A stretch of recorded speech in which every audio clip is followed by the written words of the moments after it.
Double D? Yeah, man. Well, turn it up, man. Let's just go in and, like, kill all the orcs, right? They're the bad guys. Who gives a shit? We just hack and slash and we loot their dead bodies, right? Hack and slash, kill them all, you know, conquer the infidels. Boy, that campaign sounds like a barrel of fun, doesn't it? Are you just a dream? Double D. A dream to some. A nightmare to others! Somebody who's opening a refrigerator and leaning in, right, is the language of a woman. Somebody who's opening the refrigerator and being cut off halfway through that lean is the voice of like a mermaid or a siren, right? Orcs are just, like, evil elves, right? And they were, like, made by, like, an evil god. Honestly, guys like me can't leave soon enough. You gotta put a little hot sauce on the taco, you know what I mean? We want this dwarf to be the dwarfiest dwarf. Right. We want the elf to be the elfiest elf. And just the dashiest dash of Tabasco. Their voices need to carry across water. I'm a creative. It's a huge drain, right? Because fans can be awful. You're not in Transylvania anymore, Crystal. We don't talk vampire. When you say white lives matter, they don't. White lives don't matter because white lives aren't a thing. I disagree. I disagree, Gary. Lutherville, Marina Del X, Otisburg. Otisburg? Where's this monster? She's got her own place, man. Otisburg? It's a little bitty place. Otisburg? Okay, I just wipe it off. That's all. It's a little town. Okay. We'll do it live. Okay. We'll do it live. Fuck it. Do it live. I'll write it and we'll do it live. Fucking thing sucks. In 5, 4, 3. Great sandwich!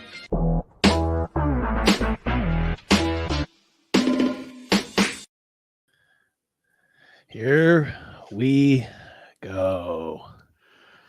Hi, everybody. How's everybody doing? Are there any audio issues? My God, I hope not, because we are down a man. Man down. Man down. We have Tora here. How you doing, buddy? Mercurius, Olicus, thank you so much, guys, for supporting the channel. We got Kobanizer, Eric C, Maliki. Maliki's here. Yeah. Real Vector. Antonio. Ooh, Antonio. Do you remember Antonio? I do. I do. Yeah. I do. Antonio. Yes. Antonio. Bet you that man knows how to treat a woman. I hope so. You think? Absolutely. I think if you're born with a name like Antonio, oh, you got a leg up right there. You got a leg up, but you got a responsibility. Absolutely. With great power comes great responsibility. Yeah. Like you can go by Anthony, and then you're just a regular guy. Yeah, you're walking the beat delivering mail. Yeah, but you go by Antonio. Yeah. You better have a line. You better have a line with the women. Jeff Hatch, how you doing? Our old friend Jeff always supports the channel. Thank you so much. P Leaf, Eric C. I think I got everybody. So everybody coming in, welcome. James Lowry, how you doing? Jager. Yeah, as you can tell, there's no mouse in the house tonight. Nothing serious. He has a family, and he actually has to do a lot of running around sometimes. He's got to pick kids up, take them somewhere, and that is unfortunately what he has to do tonight. But he said he will pop in just to listen and see how things are going. So tonight it's me and Rogan. Rogan is my wingman. Yep. I hope I can do it justice. I'm going to do my best. Yabble dabble. All right. Yep. Yabble dabble.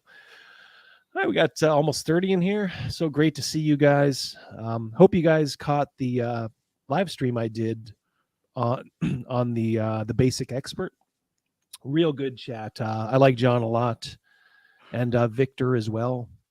Good dude. I was on earlier, but even before that last week with Immortal Comics Rising. And that was fun too. Aaron is a good dude. So many good people. in this neck of the woods. You know, this OSR, I guess we'll just kind of use that umbrella, this OSR community. So yeah, it's great to kind of go around and just kind of talk with these guys. They seem to be pleased when I come on. It's because I'm a money drawer, Rogan. That's right. Like a pro wrestler who can draw That's right. money. You're the real thing. That's right. Other people may be the champion, but I draw money. That's right. So new things in my life. Did you know that I bought a car the other day? No. Carvana. Rock and Again, roll. do you guys in the chat, have any of you used Carvana? $1 million double D. Yeah, there we go. I like the sound of that, Maliki. I like the sound of that. I got a Honda CRV. Nice. I was looking at American cars, but as much as I want to buy an American car, the last one I bought rusted the hell out. It was a Ford Escape that rusted around the rear wheel wells. It's like you drive around up here, and every Ford Escape from a certain year, it's all rust around the wheel wells. It's like you can't do that anymore. The competition is too good. So I was looking at a Ford, and I'm like, are those made in America? I think Honda. They might be Honda, Mexican. Honda has several facilities that are making their products. Yeah, I mean, I know Hondas. At least some of them are made just over in Ohio. I think some up in Canada too, to be fair. But so I'm looking forward. I actually have to go over to Cleveland to pick it up. So that'll be a fun trip. Maybe I'll pay a trip to our favorite game store over there. Yes. Yes, highly recommended. Yeah, you can cut work that day and join me. Hey, if you want a buddy on your own, we could do a live stream from the store. Oh, you guys could see the glorious mess. I'm in. Is what's the name again? Warzone. Yeah, Warzone Matrix. So, I don't know if you guys saw. Yeah, Hondas are awesome. Yeah, I mean, yeah, exactly.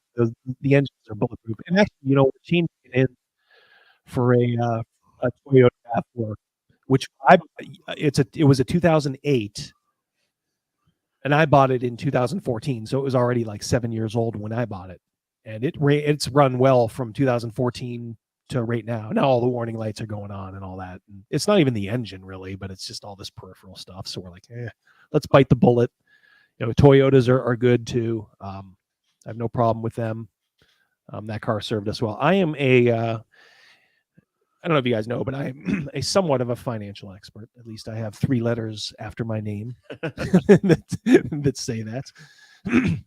So yeah, to try not to, if you can, unless you're a millionaire, and I do mean that, don't buy a used car or a new car. Just buy a good used car, depending on where you are in life. If you're just starting out, just get a good mid-tier used car. Now, if you're doing okay, but not quite at that millionaire status, buy a low mileage, good used car. It's still going to be under warranty. I mean, these things generally don't blow up anyway. So little financial advice from your boy Double D. Buy a good, solid, lowest mileage you can find used car. New cars, they're just not worth it, in my opinion. They're not. You drive them off the lot, they depreciate, but I don't know, I can't justify the extra amount you end up paying. And I do like Carvana too. No hassle, just boom, get it, and it's done. There's one thing to say about brand loyalty, and speaking from my experience, dealing with coworkers and stuff like that, I find that the younger guys are, they're really pretty solid on the Dodge, the Ford, or the Chevy truck, and that's cool. I had a Ford truck for a while. If I was going to buy a truck, I'd probably buy American. Yeah, for sure. Unfortunately, like your vehicle, the rear ends just started rotting out on my beautiful blue truck. I just once I saw that little flake of rust there. It was, forget about it. You thought that was in a flood, though, didn't you? I do believe that. I do believe that, the people I bought it for, they redo automobiles. They do a very good job. And but and looking underneath there at the frame at one point, and I remember rotting out exhaust. I'm like, yeah, this sat in water for a long time. Yep. This live stream brought to you by Carvana for all your car needs. That's right. Yeah, I get to go over, and they actually, now the first Carvana car I bought, they dropped it off at my house, which is great. This one, they wanted to charge a little money to drop it off, and I'm like, nah, I'll go. I'll take a day off of work. And so now I get to drop a huge ass coin in a car vending machine, I guess. Oh, cool. I don't know. Maybe I'll live stream. Do you guys want me to live stream that? Do it. Absolutely. All right. Well, enough of car talk. Vroom, vroom. Instead, let's, I don't know if you saw, guys, I did a new video today. Now, what'd you guys think of that video? I'm going to guess that most of the folks here probably saw it. I'm sure they did. These people are freaking loyal. They're good dudes and ladies. Yes. We're waiting on Charlotte still. Maybe Katie did too. Occasionally she pops in, but I hope you guys understand, what I'm trying to, to do with videos like that. I am trying to point out the hypocrisy of these Seattle companies that are just constantly talking about white supremacy. Constantly. I mean, oh my God, it's revolting. Yep. Exactly, man. We're neighbor of the beast. How you doing? I think I see him always in the maybe nerdrotic chats. So welcome here. So it's not like I'm saying like, hey, you guys, you better hire this type of person, because I'm not a believer specifically in having quotas. I'm a believer in having the best person, but I'm just saying, like, if you're going to take that tack, if you're going to crow all about the injustices of the white people, then you better darn well put your money where your mouth is. Okay. And if you're not going to develop one notable African-American talent, it's going to be very plain for everybody to see. You can't hide it. No, you can't. You can't. And it's like nobody wants to say it. But give me one killer product from an African-American designer that came out of these companies. Is there one? Chat, is there one? Because I can't think of one, and I'll be happy, to be wrong. And I understand, hey, this was just a white man's hobby for so long. Well, okay, but it's been changing for about 5 years. So you're telling me the best that we can do is Dominique Dickey and that garbage that she put into the Journeys to the Radiant Citadel. Radiant Citadel. Yeah, exactly. God. Dominique Dickey, who is on record as saying, I will never write a white character as a protagonist. That's your that doesn't sound like racism. No. Yeah, so that's the talent. That's the token you want to put out there. I'm sorry, but I'm gonna call it out because I think it needs to be called out.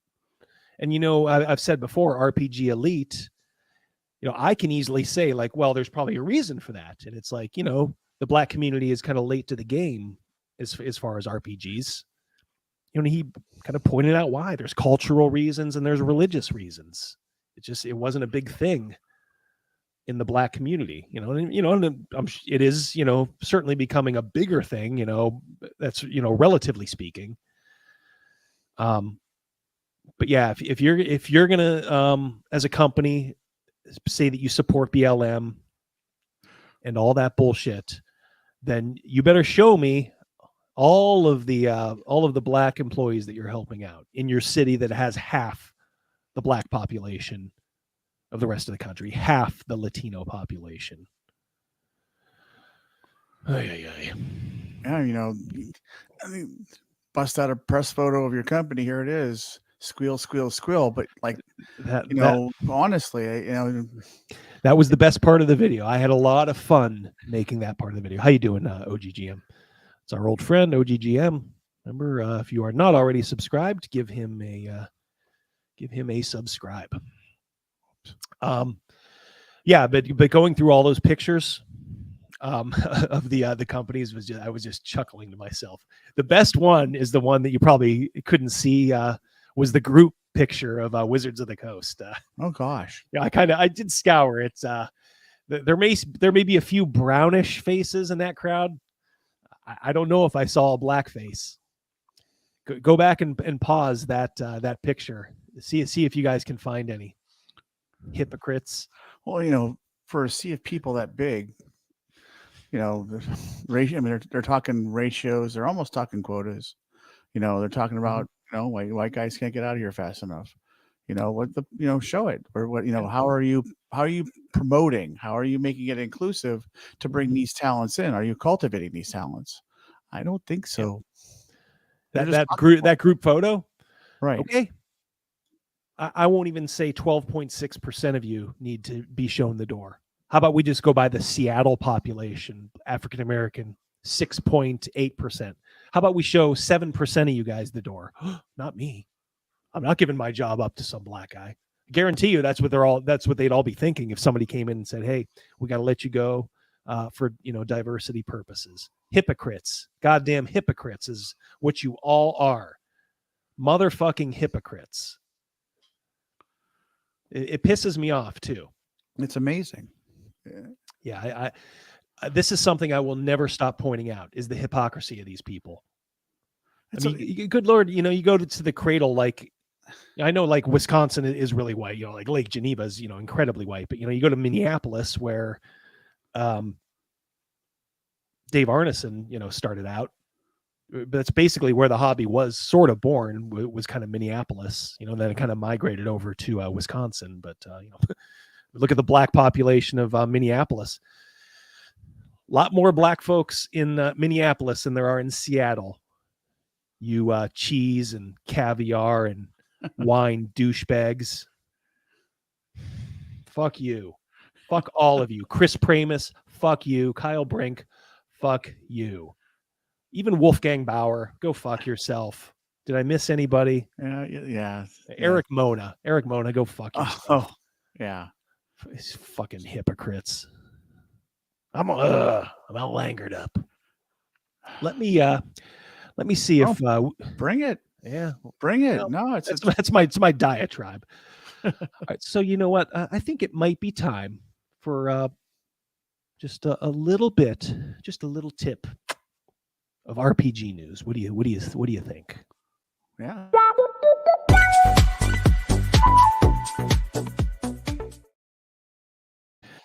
All right.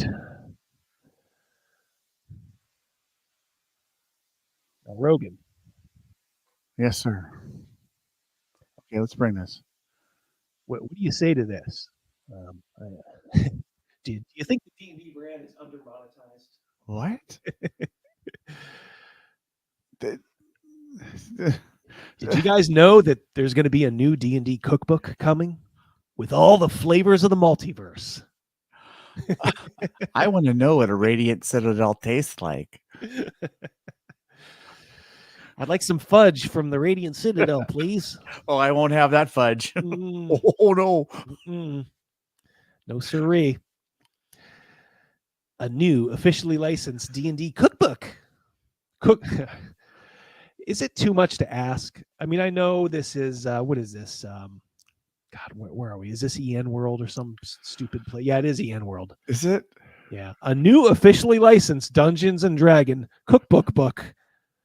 You can leave off the extra book there. Russ. A cookbook book has appeared on Amazon. Well, there's no cover image yet. Oh boy, I can't wait to see that. How about you guys? Send it to me as soon as you guys find it. There is a description of Heroes Feast, flavors of the multiverse, an official D&D cookbook.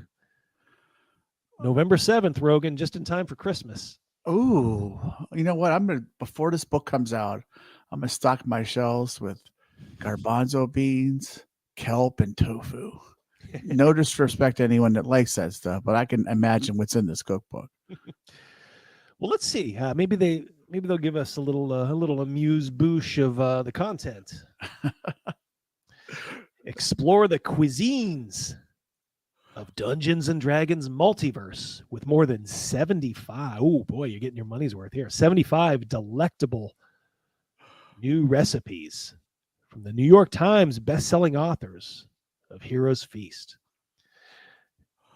Rogan, never adventure on an empty stomach. Never. How many times have I told you? Never. You gotta have that. You gotta have that furnace filled. That's right. You blow that steam. If you fill up that furnace, you got it, man. Right. You know? Yeah. From the D&D experts behind the best-selling Heroes Feast comes Heroes. All right. So wait, they made a Heroes Feast book. Comes Heroes Feast Flavors of the Multiverse, a mouth-watering cookbook. Help me out here, chat. And Rogan, tell me. So what is they wrote something called Heroes Feast before, and now they have Heroes Feast Flavors of the Multiverse coming out. Are these two cookbooks we're talking about? With these people, it's really hard to tell. I mean, it really, they're kind of good at that psycho battle crap. I will monitor the chat, see if somebody has any insights on what the first Heroes Feast, because maybe that was a cookbook too. Mouthwatering cookbook stuffed with eclectic fare for solo adventurers and party quests alike. This culinary tour presents original recipes. Oh, how original are they going to be, I wonder? Inspired by regions and settings from across the Forgotten Realms and beyond. Oh, well, there you go. Tabletop RPGs News has a little thing there. Well, let's see. That is the man I thought Heroes Feast was their cookbook last year. Okay, yeah, I figured you'd have the skinny on that, my friend. Thank you, OG. So now I guess we got plenty of recipes now. You probably have like over 100 some recipes.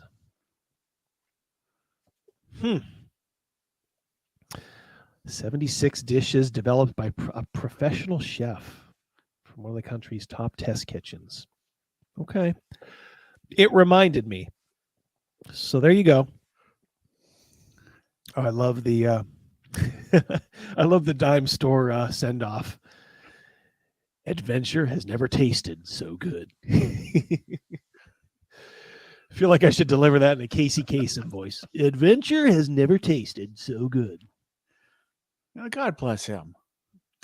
Oh, we were coming back from a overnight trip on a Sunday, and we were listening to some station, and it was a Casey Kasem top, whatever he did, whatever it was back in the day, top 100 or whatever, top 50 from back in 1987. They were just, this radio station was replaying it, and I was just like, oh, what a walk down memory lane. That's wild. Like the Cutting Crew. What was the Cutting Crew song? I think that was like number one. But yeah, La Bonita, which is one of her songs that I actually do like. That cookbook, by the way, got me thinking. Oops.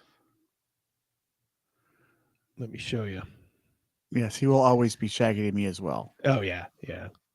I love when he lost it though, when he was talking about the dead dog dedication. Oh. I hope you guys in the chat have heard that. If not, it's we'll have to play it either tonight or sometime. But the whole cookbook thing reminded me of this. Now there was an author of Journeys Through the Radiant Citadel, and this is kind of where it was sort of like, I don't know. It's so ridiculous. It was almost like pathos.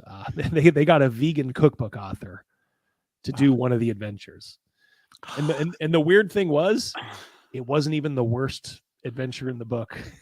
not even by a long shot. It was not great, but it was just kind of a paint by numbers adventure, and it was by Terry Hope Romero.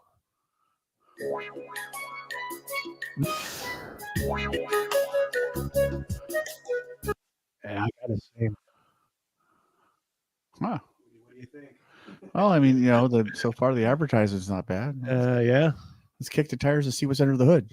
Yeah. Hi, I'm Terry Romero, and I am the author of Viva Vegan, a cookbook that's all about cooking Latin American food vegan style. What I do is I combine traditional Latin American flavors and textures along with vegan ingredients like seitan, tofu, and Yeah. several Not too recipes in a bad. book. This is a I don't like that hairstyle she's rocking here. Yeah. I don't like the bangs. Yeah. Yeah, you got to, but that's only going to work on a few ladies. Does she have some tattoo action underneath her hair there? Oh yeah, I think Got so. that shoulder there. Yeah, she does. She's from Venezuela. That's what I'll give her credit. Like when I was trying to scour her Twitter for the review, last year for this, she sticks mainly to this kind of stuff. She's not a lunatic. I thought she'd be like secretly based because she's from Venezuela, and of course must be gone now. Nobody who's gotten out of Venezuela in the last 20 years should be a fan of what's going on there. They may be afraid to admit it, but I mean, good Lord, they're the ones that'll tell you just how well socialism works.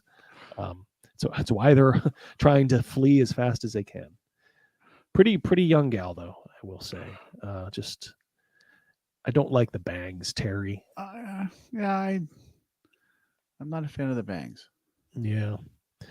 A Puerto Rican's wife's eye. What did that say? I did not see that. Oh, is that back up here? There you go. Wife's eyes already rolling back.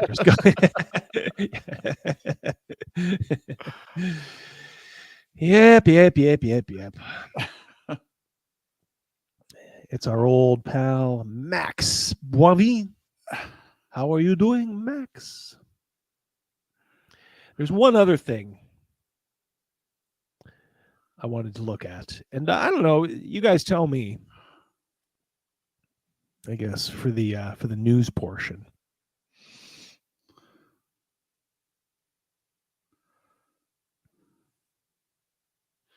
I saw this, and I thought this was maybe interesting, maybe not. I think it would be good for like a one shot. These garbage sites, advertisements popping up. 1978. Oh my God. Stop. 1978, the night they came home. 1 versus 1 survival horror RPG. Looks like the perfect love letter to Halloween and classic slasher movies. That sounds interesting. It does. The one-on-one game is doesn't get as much love. Now I think this is kind of it's kind of a combination. Now obviously you can't build, well you can, but I'd hope you'd find at least some more people, like a one-on-one campaign. So this is kind of more geared towards, hey, let's have a one-shot, two-shot. They call it a story-focused, card-driven gameplay. Blend of storytelling RPG. Yeah, that's going to turn off a fair amount of this crowd, and card game. And I would just say, for a one-shot, these kind of games for one-shots are fine. You know what you're getting into. It's like, getting on an amusement park ride. The survivor might hide or even fight back, while the slasher may hunt them or merely watch for the moment. Its creators describe the game as being highly replayable while embodying the familiar arc of classic survival horror. I don't know if those are the components. I think it's going to be a Kickstarter pretty soon coming up here. Yeah, there's a boxed version. I just saw this and it looked interesting. I don't even know if I'm going to be getting it. So I don't know. What do you guys in the chat think? Let's see what you guys think about that. One-on-one horror. Seems like a perfect. Exactly. Yeah. I would agree. It's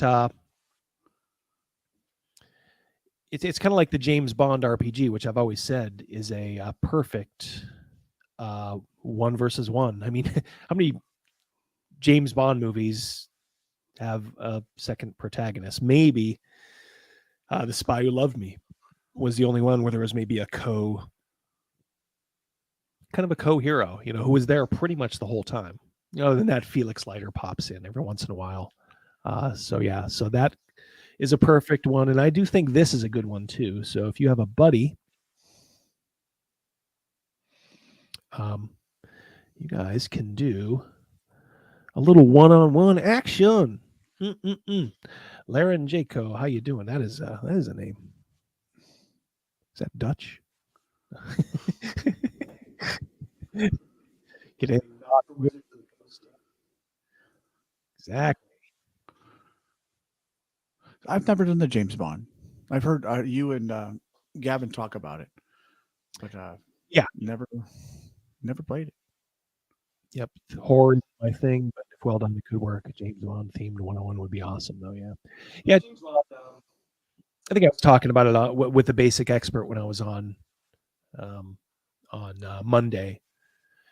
A little bit of a game of its day. Had to consult a few charts to roll, and get your skill, and then figure out how well you succeeded. But all in all, it's not terrible. And a lot of people like that sort of stuff. It's, like I said, coming back. One-on-one cards is a party game. It's not an RPG. It's good for a one-shot. That's kind of what I'm saying. But RPG person playing it would be, can I shoot them? Yeah. You do have to sort of agree to like sell out and be like, all right, guys.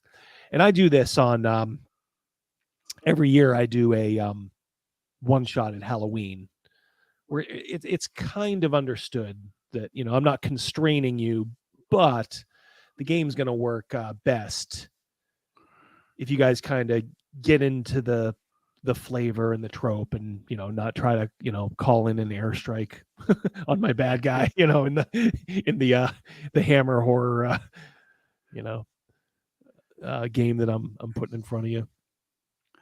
What does Antonio say? Is he going to give us lover's advice here? I hope so. There's a one-page RPG based on the actual Cannibal Shia LaBeouf. Yeah, I mean, my players had a fun night with it. Yeah, I think you can if you're with friends, you can have a fun night doing anything. I mean, we love, we haven't done it in a little while now. But like Fiasco is a lot of fun when you're playing with friends. Oh, absolutely. Yeah, and I mean, I know Jason Morningstar is probably not the greatest person, but I don't care. I mean, he's made a good game, and the good thing is he finally smartened up, and he's selling like all these Fiasco, like, oh, you can now buy these Fiasco cards to help you along. And it's like, well, okay, I understand why you're doing it. You don't need that. I mean, all you need is index cards and dice, and half an imagination. I tell you what, every time we've played it has been extremely memorable. Yeah. Always loved it. Yeah. Really, honestly, solid, pure creativity around the table. Yeah. Once every couple of years, it's a great exercise, I think, to kind of get you thinking on your feet. It's almost like an improv exercise. Oh, absolutely. Like those, they do that for like the Groundlings, I think. Stuff like that. I had to play with somebody's wife. Yeah. And gotta get into it. I'm here to play. Let's do this. Well, now I got a wig you can wear. So if you're ever cast in that role again, you can just put on the WD wig. How's everybody think? Oh, look, the first lady of the channel is hither. Everything is fun when you play with friends. Absolutely, yeah. Speaking of that, I hope you guys are enjoying the live plays that we're throwing up. I understand you guys, probably can't scour it and watch every minute, but just throw it on in the background. You can kind of see what we do. I kind of spilled the tea a little bit for the members only video, but yeah, there was a little there was some hold on one second. A shout out to Kaz. How you doing? RPG Pundit. Boy, he's I am not used to seeing someone with that pedigree in our chat. You're kind of slumming it here, Pundit. We just have dick jokes and stuff like that. Now I feel like I got to suck in my gut. And, all right, let's go. Thank you, Pundit. I'll always be eternally thankful to Pundit for shouting out my channel early on. He was very kind to me, and I would say politically, based on our tweets, we probably agree with each other about 98.5% of the time. But yeah, if you saw the most recent live play, I don't want to say it, not a lot got done, because obviously we had a session and it seemed like most of the players had fun. Gavin did not. Gavin likes to get going, I think, and I think he's just trying to move the action along. So there's nothing wrong with that. No, not at all. Yeah, I respect it. Yeah, and he was just kind of saying, like, guys, if you saw the live play, here's what happened. My daughter was joining. Okay, she's home from school. Her and her girlfriend, were here. And I'm like, why don't you guys just play? She always wants to play, and her girlfriend was just going to watch. I'm like, no, come on in. You can be her retainer or something like that. She's this like low-level princess of Binsada. It just made sense for the story. So I had to have this part where 5 palace guards came out. They're going to rescue, oddly enough, my daughter's character, her older brother, who is the king consort of Binsada. So I'm like, well, maybe I'll just throw an obstacle, not an enemy, an obstacle in the mix. Oh yeah. 5 guards come out. Princess, come on back. You're not supposed to go. You're too important, even though she really isn't. They don't want anybody of royal blood, getting their hands dirty on what could be a very dangerous mission. This king consort is being held by a Knoll tribe. So I'm like, and I mean, just to kind of break the fourth wall a little bit, I'm like, all right, well, just going to take like some good role playing for a little bit, maybe a charisma roll. Boom, we'll be done. Oh my God. I said it was like a Coen Brothers film. Things just went haywire. Oh gosh, the only thing missing was the wood chipper. Exactly. Really, honestly, you got a party turning against each other. Oh my God, you got dead horses, and it's a nightmare. How you doing, Immortal Comic? Nobody could make their charisma roll, and I didn't make it too hard, and I'm like, oh shit, and I'm like, well, okay. These guys, they are palace guards, and they are tasked by the queen to bring back the princess, my daughter's character. It just dogged them the whole time, and you'll have to watch to see how it ended. But boy, oh boy, Kaz, you can come in anytime you want. If you even want to jump in this one, let me know. I'll send you the link in Twitter. Or if you just want to wait till next time, that's fine too. I would love to pick your brain. These guys. I was talking with Greg Gallet. Greg is such a smart guy. We were talking about Pundit. He's like, I know people who know the program that Pundit went through, like in where up in Canada. He's like, yeah, he's a very smart guy. That's why I'm a little intimidated. But yeah, so you'll have to see where everything went. But it's a perfect exactly. That's why I do owe Pundit a lot for shouting me out after that Connie Chang video.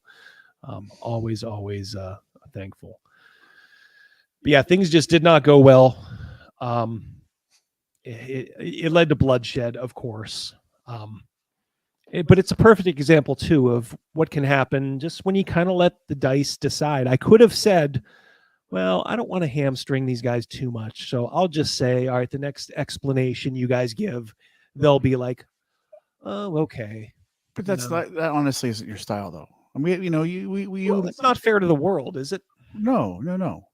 I mean, if we earn it, then we earn it. If we don't earn it, then we've been doing this for years. It's earned. It was not an impossible task, but our dice hated us.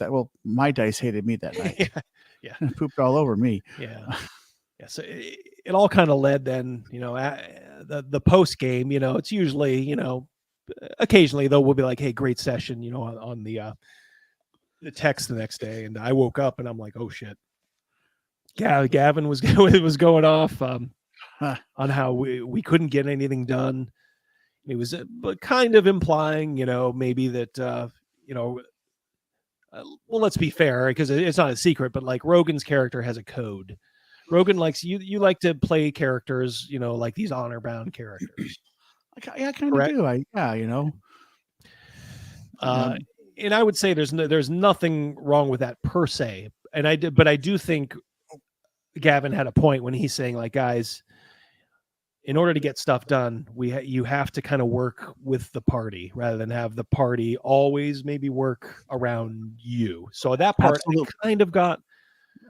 And a perfect example I thought was what I mentioned was, a bunch of meteors came down and they spawned like this creeping vine in like one live play. My wife's character said, "Hey, maybe we should go try to." They investigated one, and destroyed, the vines and the people that they sort of, potted, I guess, for a lack of a better word. So my wife's character was kind of like, "Hey, maybe we should go investigate those others." And everybody was like, "Are you crazy? We don't know where those meteors came down. We'll just have to trust." And she was like, "Okay," kind of felt like I needed to put that out there, but discretion's the better part of valor. So I'm going to let that one go. So do you think, what are your views, Rogan? I'll give the floor to you. You were kind of called out, right. And I'll be fair to Gavin here too. I did kind of agree with him a little bit in that some code is good, right? But a lot of code, personal code, honor code for like a paladin, a warrior's code or whatever, a priest might start to gum up the works too much.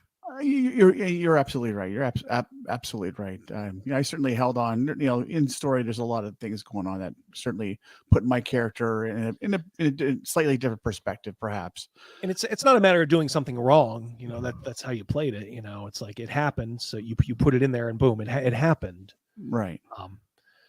But I guess Gavin was just trying to get, like, hey, we got to get past this obstacle somehow. Absolutely. You guys could not shake these 5 guards from the palace who were determined to bring the princess back. And oh my Lord, what a nightmare! Ultimately, we certainly did what we did. Yeah. Regrets or not, whatever, what happens will happen. We'll find out. And like Gavin was right. I give him that he's right. Do you think you'll reevaluate next time if like there's a similar situation? Oh yeah, absolutely. I'll look into it a lot better.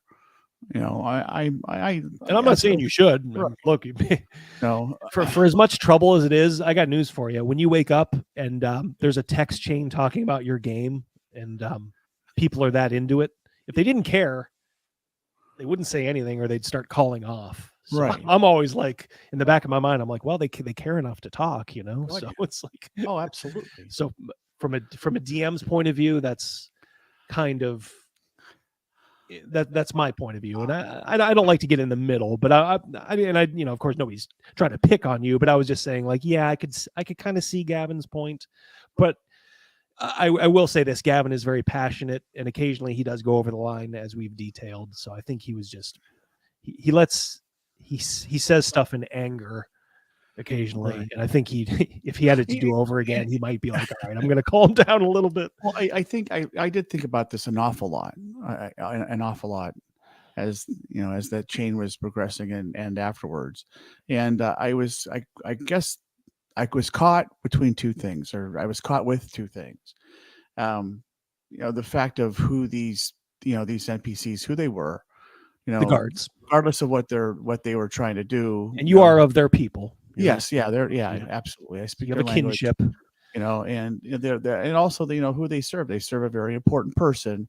So the only thing, trying to play my character out is how can this be resolved without bloodshed, or there's kind of my character kind of has another goal thing going on as well.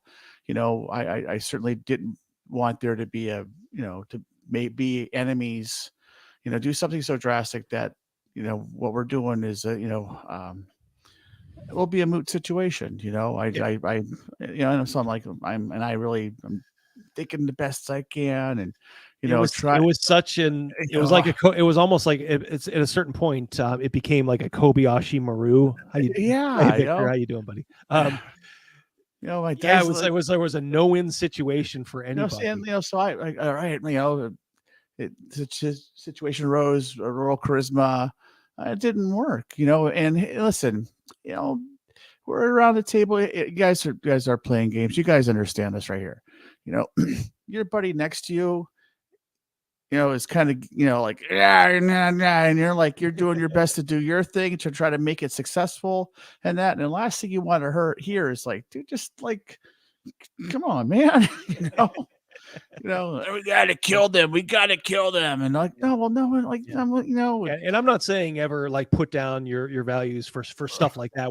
I would always say when it's a matter of life and death, that is a time. Yes. Oh, absolutely. To stand up and say, no, I'm not going to be part of this. Right.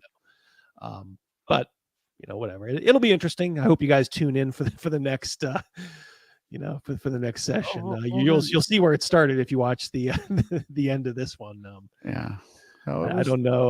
Well, it'll be interesting. And again, ultimately, I myself was very vocal about it. I had a blast. Look, as long as people are interested, then I don't know.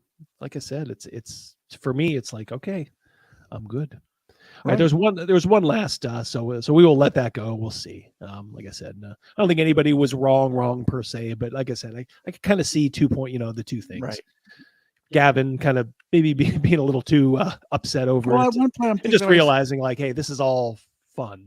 Right. We're supposed to be having a decent time. I mean, I know it gets heated, so it's okay. I mean, we've been through this 100 times. We have, yeah. Guys, we've been gaming together for 23 years. Absolutely, these things happen. So you're gonna get this drama. But I don't know if you saw this, Rogan. Dungeons and Dragons Adventures is a 24-hour streaming channel launching in summer.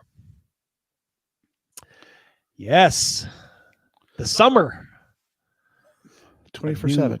Yeah, a new free. I'm gonna guess it'll probably be on like Pluto or something like that. Maybe a new free streaming channel will be launched by E1, the entertainment company owned by Hasbro. It'll be ad supported, so it's just going to be on Pluto and available on multiple as yet platforms. It'll be Pluto and feature a mix of animation, third-party influencers. I wonder who they got.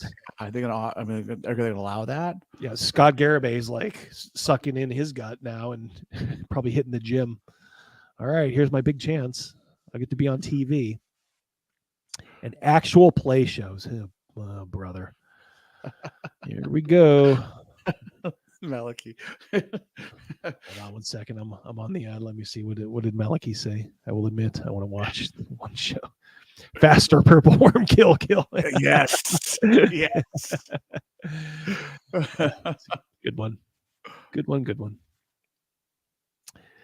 Yeah, the old 80s D&D cartoon will be available.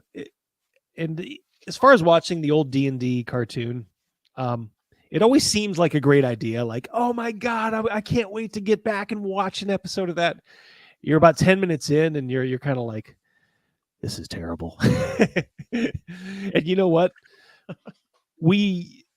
I was probably, I don't know, between 10 and 12, when that came out. I don't know, whatever years it came out, in the early 80s, I guess. We knew back then it was terrible too, because we knew, there was no bloodshed, because we were seeing movies like Heavy Metal. Yeah. And so we saw what could be done with like a real fantasy story. Oh, absolutely. It's like, and then you got this Saturday morning stuff, but we always said like, it's D&D. me and Gavin would be like, did you watch, the D&D cartoon? It would be like, yeah, it was okay. Yeah, Tiamat was in this one. Yeah. So it was good. I got back in the day though, there was a few solid cartoons I enjoyed a lot. They you can tell they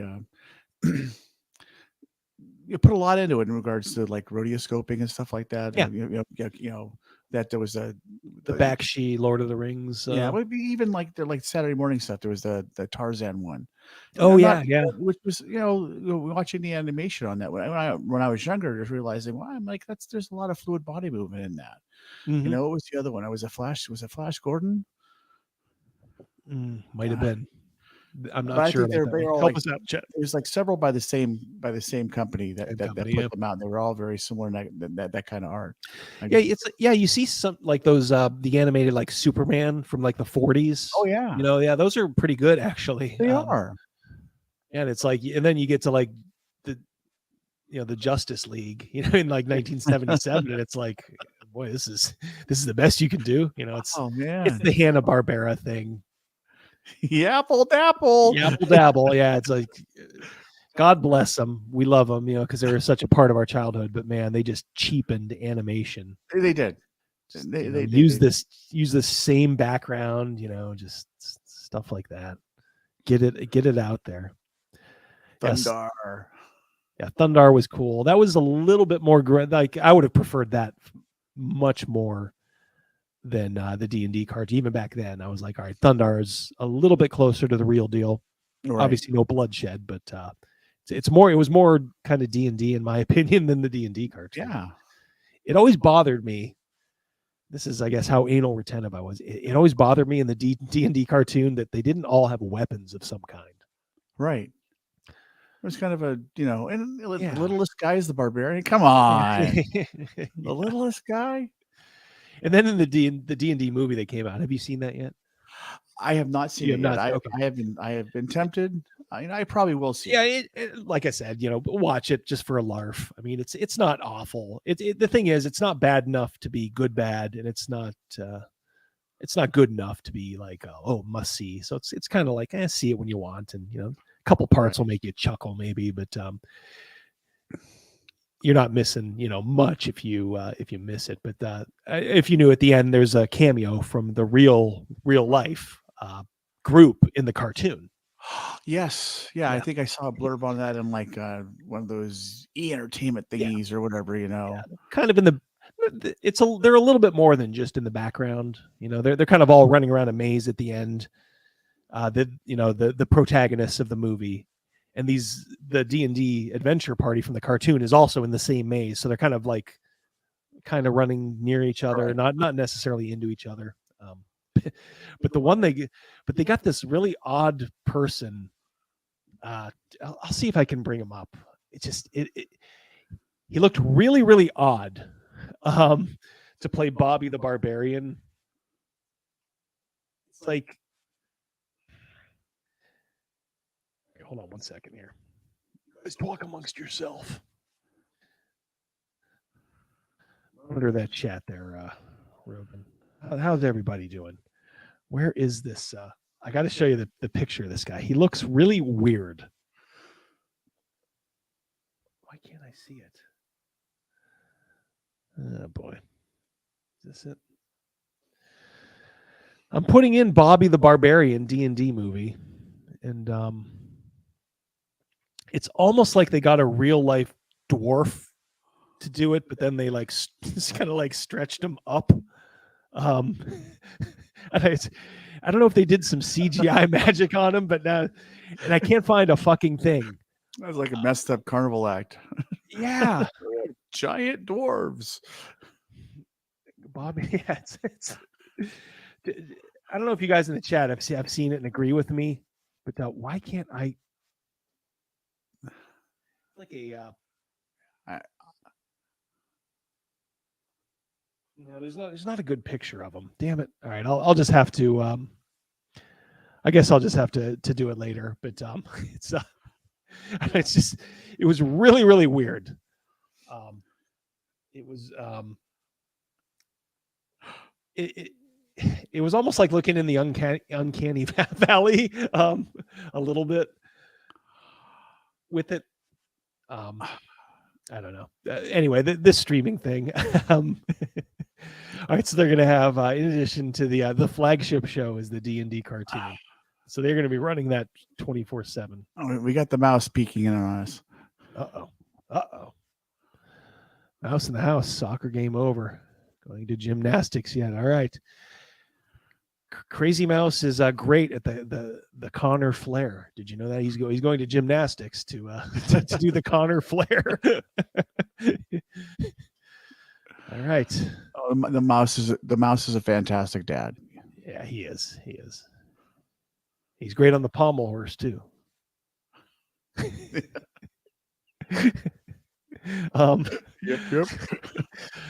No, it's of course his daughter. He's taking his daughter to gymnastics.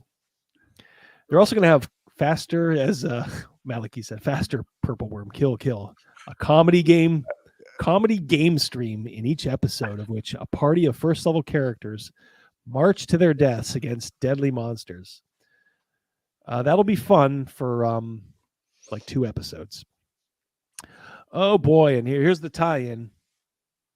Heroes Feast, a cooking talk show. Really? Yep. So this is what happens when your property needs to be monetized, and you can actually see it flying over that shark. As it is, it has completely jumped the shark now. And we are into absurd, a D&D cooking show. Okay. I want to see Gordon Ramsay there.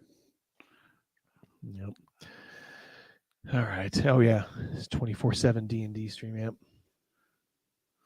God, I don't know. What does Kaz have to say? Oh yeah.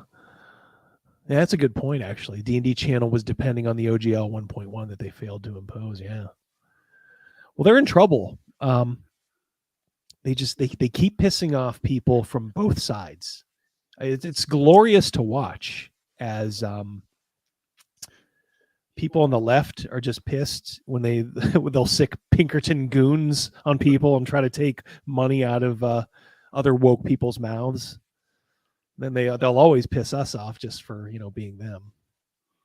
What does Mouse have to say? One thing Crazy Mouse noted, one thing about Gavin, he is all bark from the live play. There you go. Woof, woof, woof. You can tune in and see Gavin. I saw him laughing there occasionally. That may be a bit of an overstatement. I saw him chuckling a couple of times. I think he was having more fun than he was willing to admit. I agree. I agree with you. Ironcaster, how you doing, my friend? Always here. 24 minutes to talk about each subclass. Yeah, that's over 100 episodes. Yeah, exactly. But it's like they're going to run into the same thing, guys, that G4 ran into. Like, oh, we're bringing it back. Cool. We're going to talk about video games. Okay. You're coming in about, 15 years too late because now there's so many YouTubers that just do it better than you guys. And they found out what a complete disaster that is. So yeah, we're going to talk about D&D. Well, I mean, even if you want to hear the company line, I'd be more apt, to go to somebody like a Nerd Immersion or somebody like that if I just wanted to do, stuff like that. I mean, if I want to get real cheesy or something, you go to Ginny. Bob, I think is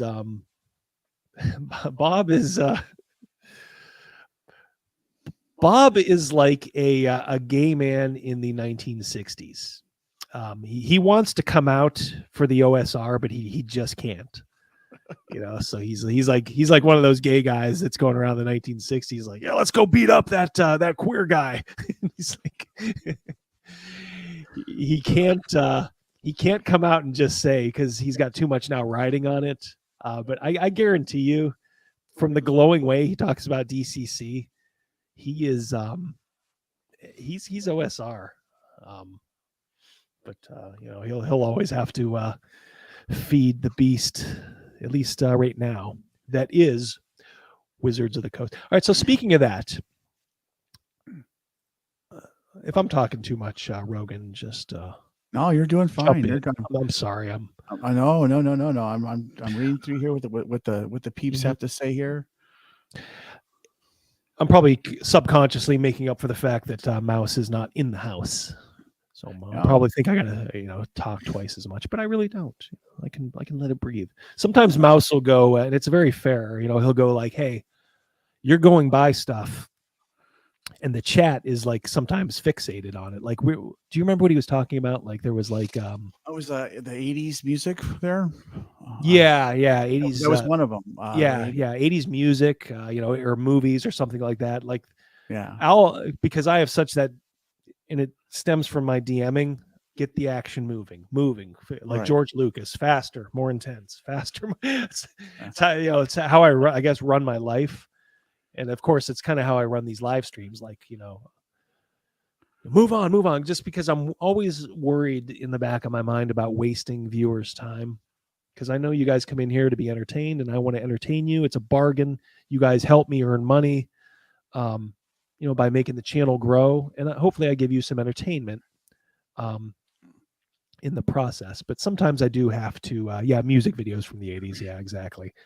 So sometimes I do have to sit back and just let things realize it's kind of like, like what happened with the guards this week. You just got to go with it. Yeah. Just let it happen. Yeah.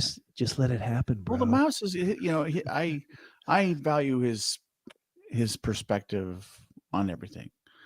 He has a very, very interesting perspective. He's really very poignant. He sees things that often I don't see right away. Yeah, we're very simpatico in our worldview. I think even all three of us at this point. But I don't know. This just came up, and the reason this came up, guys, is for my I'm a CPA, so I have to do continuing professional education. And we actually had this pretty fascinating guy. Sometimes your professional education that you need to keep up your license is not always directly related to like accounting. It can be obliquely related. And this guy was just talking about, it was a data guy. And he was French. He was like, I don't know if he was like Islamic French, but he was, immigrated to the US some time ago. But I mean, this guy was way smart. Like worked at like Google, like all these tech companies, teaches, on the West Coast. And even though I think, like Stanford and something like that, he did a while ago, he's now just kind of doing this kind of stuff. So I don't think he was like, all woke or anything, but he was just kind of talking about companies and how, if you looked at the S&P 500 from like 50 years ago, only 72 companies are left from 50 years ago on the S&P. And he just kind of did this, he just said this phrase like, yeah, it's innovate or perish. It's like the corporate Darwinism. And I don't know, it got me again thinking to Wizards of the Coast and what they're doing now. Some time ago, Steve Jobs is quoted, innovation distinguishes between a leader and a follower. That statement has never been more meaningful than it is today. In a way, Wizards of the Coast is following themselves. They can't not follow themselves for what they perceive as the mistake they made in 3rd edition, I think. So like, we're not going to let that happen again. We're just going to hang on to this 5e. But man, there's not a lot of innovation there. All these releases, and surveys and stuff, it's just about nibbling around the edges, right? Oh, absolutely. Mistakes were made to fix their mistakes. They made bigger mistakes, and then I'm sorry, but when they realized that those mistakes were bad, they made more mistakes and not fixing it fast enough and not fixing it right enough, using the wrong language, using the wrong thought process. Let's bring all these people from all over, and we're gonna we'll give them a bunch of chocolate bars, and we'll watch how we do things. That now a little too late. Yeah, for sure. Innovation, and this is an old article, but I mean, it's being brought up today, so this is not a new concept. And you could maybe think of it in like, oh, that's just one of those corporate buzzwords, like, hey, bro, innovate or die, innovate or perish. But man, it's becoming very, very clear to a lot of us, like it is true. It's gonna happen probably to this channel at some point. Look, there's a YouTuber in our sphere who's been doing this a long, long, long time. and he just kind of does like these videos, these like long form videos, and you can hear like his heart like isn't in it, and you're like, well, he's just not, he's not innovating anything. I don't know. It's nobody in the, and by the way, it's nobody in this chat or nobody who's been in this chat. So if you're in this and like, oh, he's talking about me, no, it's somebody who doesn't really follow me. But I was kind of watching his videos and I'm like, man, this guy does like nothing. Right. Low effort. It's like, well, and that's why he's getting like 15 views, on these long form, videos. You have to be willing to pivot. Absolutely. And for Wizards of the Coast not to see this, I've already talked about chaos theory already pulling. They already have the deck stacked against them through chaos theory. And now it's not you, OGGM, not you at all. It is not. I guarantee you it's not. I was worried about that too. Like, oh my God, that's Kaz or OGGM will think it's about them. No, it's not. It's not. It is somebody else who, I don't know. You can just tell is that their heart isn't in it anymore. You have a lot of enthusiasm, OGGM, but that's I love about you. And Kaz always does. His videos are meaningful. RPG Pundit. When he does something, I love that he can just point a camera at his books and then entertain you for like 20 minutes. That's what I like about him. But yeah, just this innovation, it's no longer a nice to have. It's a must have. The innovation imperative. So Wizards of the Coast is presented with, a more competitive environment. Again, this is chaos crawling up on them. And they have this out there, the innovation imperative.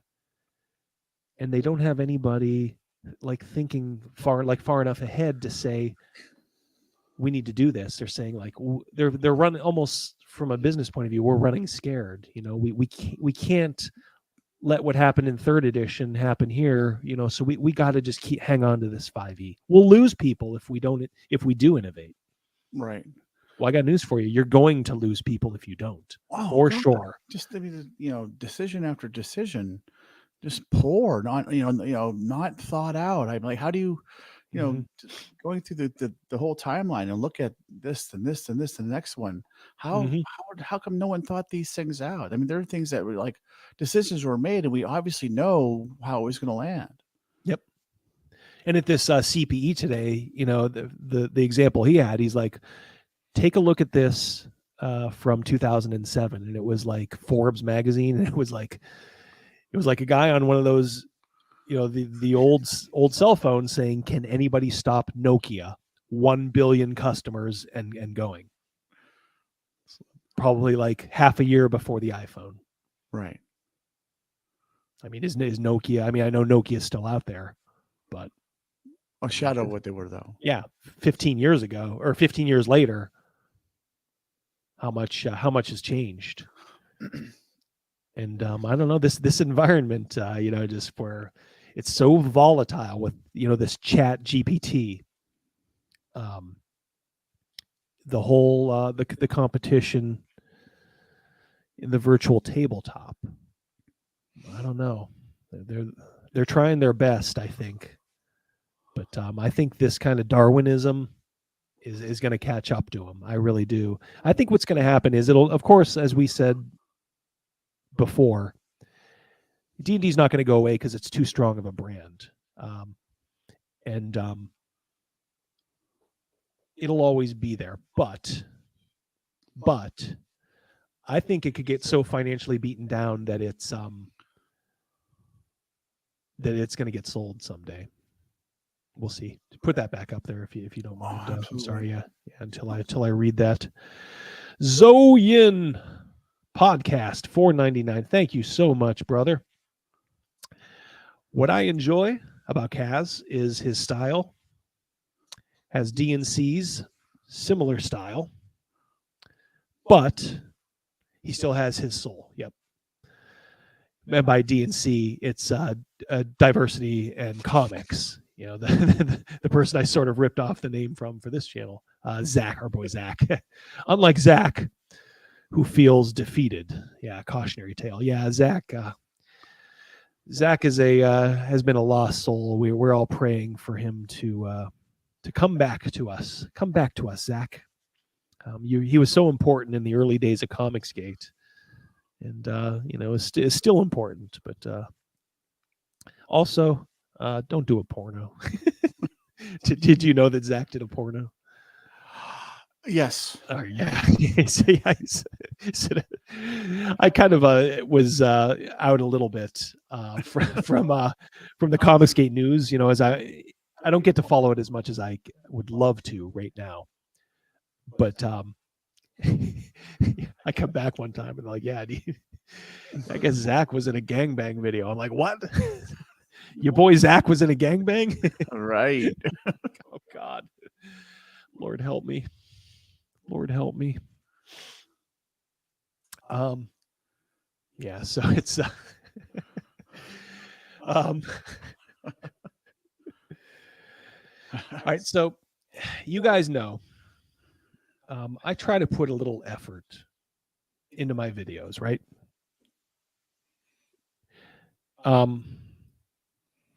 Again, I do it for you, the people. I do it because I love you. So I do some editing. I try to put some stuff in. I try to be creative as best I can. Okay. But I was blown away because I found a video out there that's like literally talking about editing D&D videos. Right up my alley, right? Wow.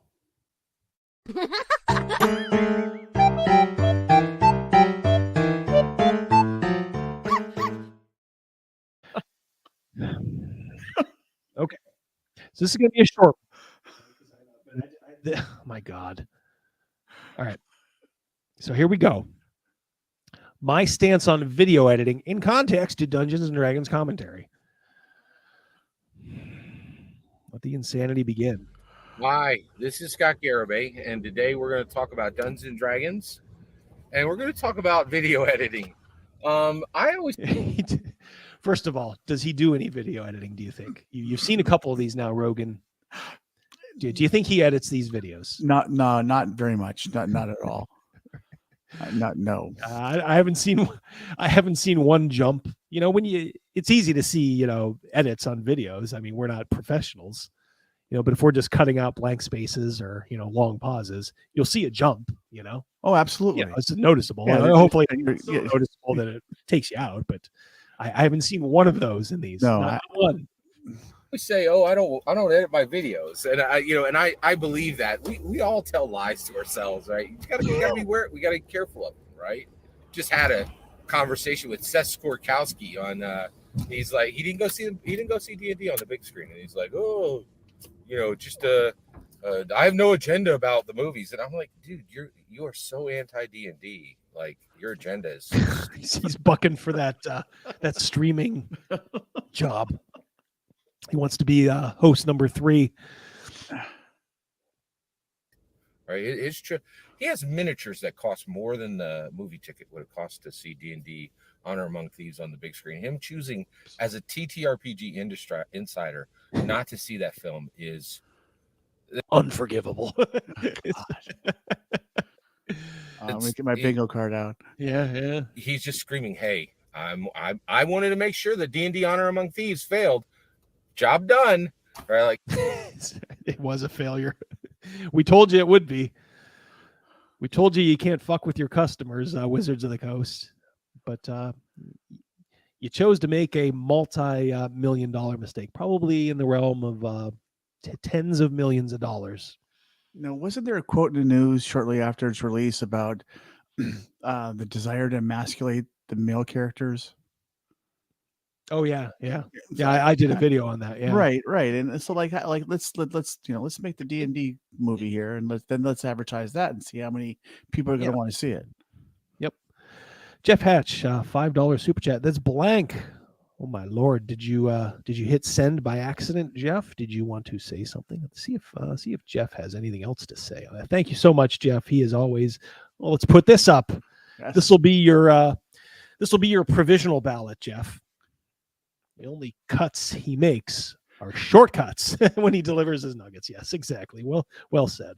And thank you always, Jeff, for supporting the channel. Mucho gracias, amigo. Special guest star Kaz, RPG pundit. Garibay keeps trying to pick fights just to grow his channel, and he can't even make that work for me. Absolutely, yeah. He hasn't come after me yet. I'm not. I don't know if I'll necessarily respond to him. I just like finding these videos that kind of fit the the kind of milieu, so to speak. Very poignant. Yeah. Let us continue. Yes. He's still salty about the D&D movie. This is going to stick in his craw for a long time. Yes. But what I don't get is it's like the people who have made the movie are probably getting over it by this point. Oh, easily. And this loser driving around Philadelphia delivering, Chick-fil-A is like broken up about it. It's like you think Chris Pine cares? He cashed his check and he's like, all right, I'm fine. The whole cast and crew was like, all right, when it was our last scene, cut, and when he walked away, cashed his check, they forgot all about it. Yeah. The only people who are sweating this are the accountants at Wizards of the Coast and Hasbro. That's it.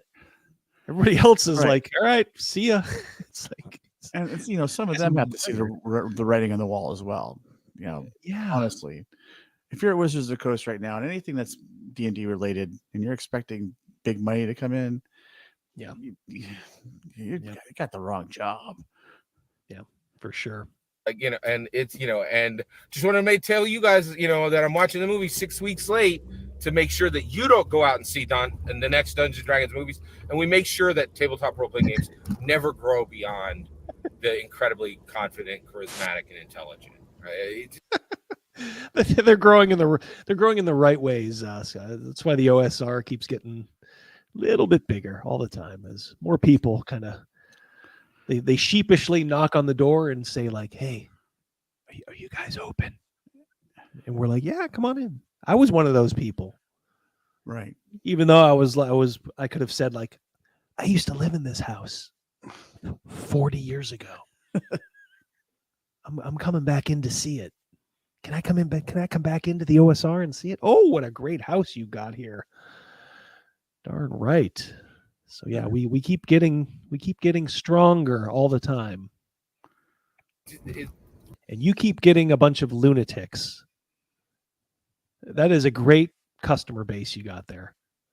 More and more lunatics coming in who can't tell you the difference between a man and a woman. No, and I got to say that I firmly believe this. Their new customers, as diverse as they say they are, they're not in it. I mean, it's just it's the trend that they're hopping on right now until the next trend comes on, and they'll leave this as fast as possible, and then and wave their flag someplace else. They'll wreck another thing because that's what they do. When they realize that everybody else in their corner is trying to get the same amount of attention that they are, because they're all equally mentally ill. Right. They're just going to be like, oh, well, I need to go somewhere else where I can shine.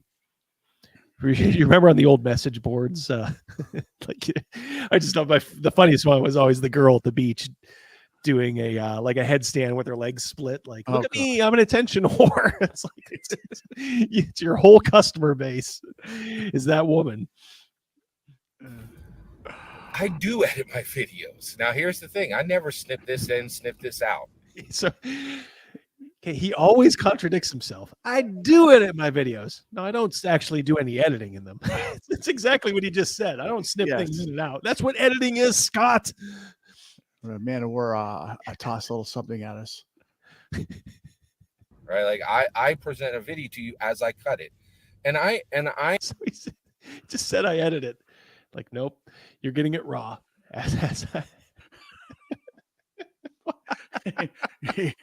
You're getting the nuggets without the sauce.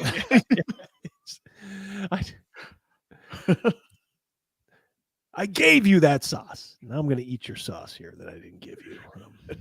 I am incredibly blessed in that I get an advantage for not cutting my video. There's a good buddy of mine who actually has his own tabletop role-playing game channel Used to be about D&D. I don't think it's really about D&D now. He actually pretty much despises D&D. Although he talks about it every single week. It's pretty amazing. He goes to conferences and talks about D&D. That's not another $5, is it, from Jeff? I think it is. Jeff, Jesus. My God, mein Gott, man.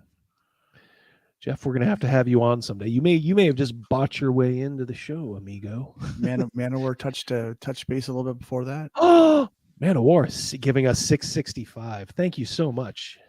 Yeah. If any super chats slid by us, let us see. Man of War 665, the neighbor of the beast. I get to read the same super chats I think Gary Beekler does on Nerdrotic. I am blowing up big time now. He's a great supporter of our community. Here, I'll give you my monies instead. Won't support Weasels of the Cuck.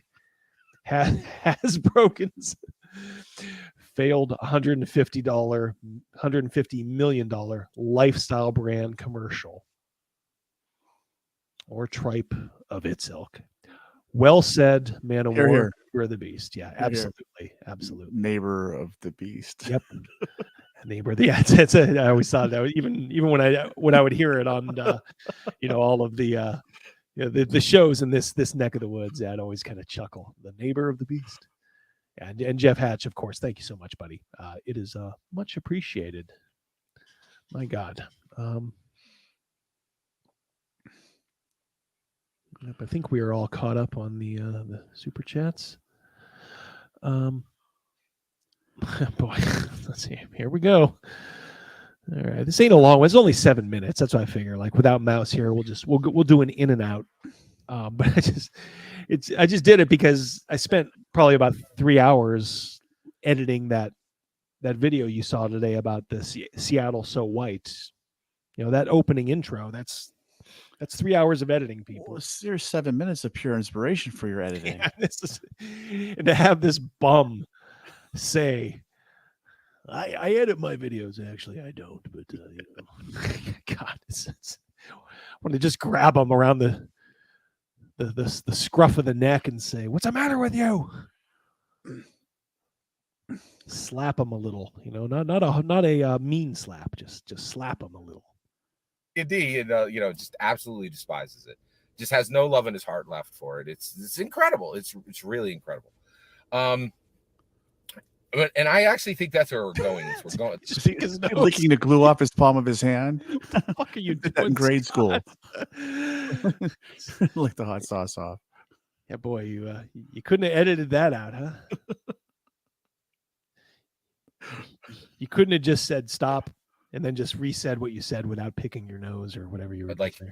I think the wolves in sheep's clothing may outnumber the sheep in the D&D community at this point. It's astounding. Right. But he's so paranoid about he is. He's just really paranoid. Well, the guy drives around, never stops. So yeah, he's paranoid. This is the kind of guy. I'm almost glad he's a content creator, because this is the kind of guy, if he's your fan, this is like single white female territory. Like this is the kind of guy that you're going to come home from work one day, and he's going to be sitting on your porch. And you're going to be like, shit, did I bring my CCP, gun? Oh shit, I'm fucked. This guy's, he's got issues. I don't edit snip my videos, and one of the things is, and a buddy of mine is like, we really trapped ourselves in a corner because we have all this editing done on our I love how he's talking about I don't edit, and he keeps doing things that like any normal person would be like, oh God, I gotta edit. My mind was a blender and my ideas were all over the place. Exactly. God bless it. All right, so he's licked his hand, brought his shirt up to his eyeballs to get the eye boogers out. Our videos, and so if we stop editing, our quality immediately goes down, and you have no idea how many hours it takes to just clean these things up and put out this high quality product.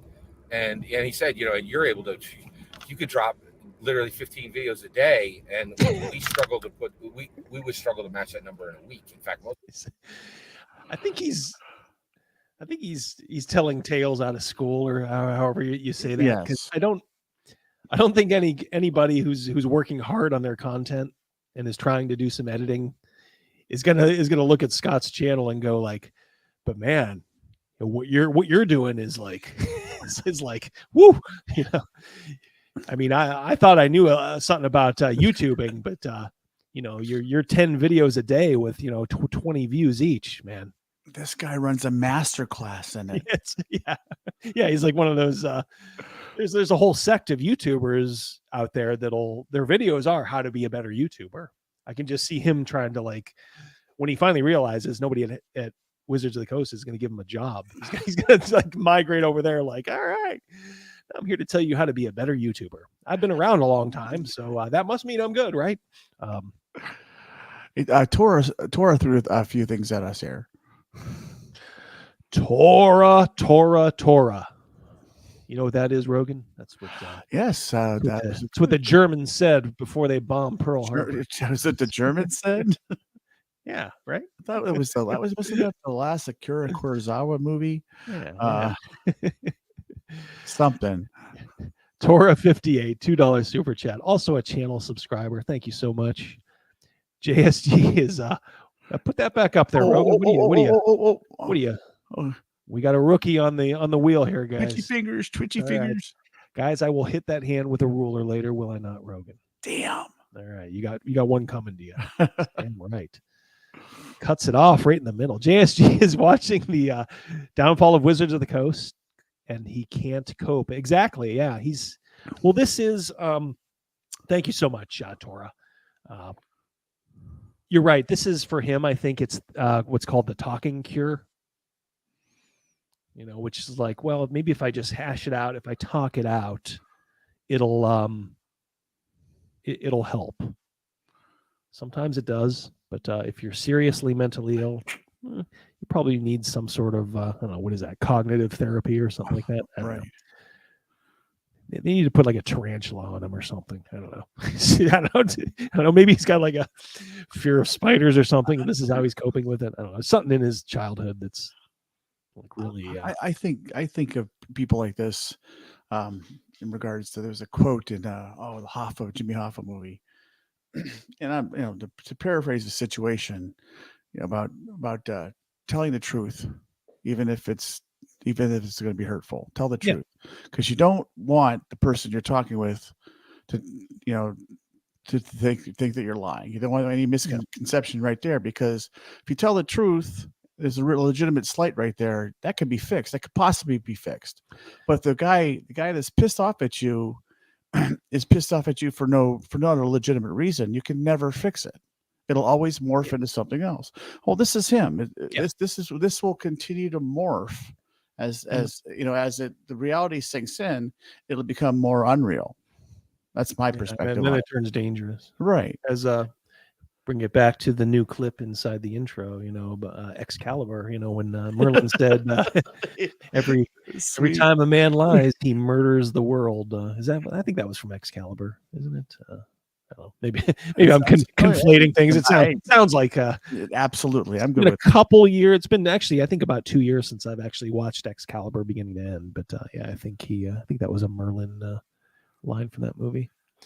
Murders himself or he murders the world. I'm curious. He had dropped a little something for us.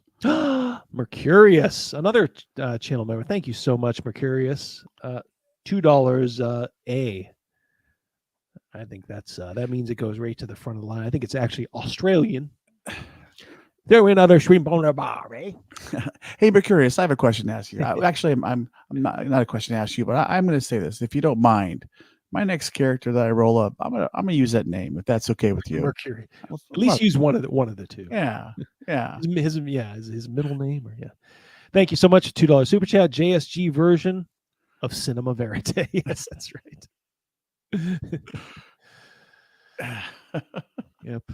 We just my wife and I just watched one of Truffaut's movies the other day. Was it the 400 Blows? The one about the kid that was getting into trouble. My wife kind of didn't get it, and I think it's probably because I hate to say appreciate it much because she's a woman, I think.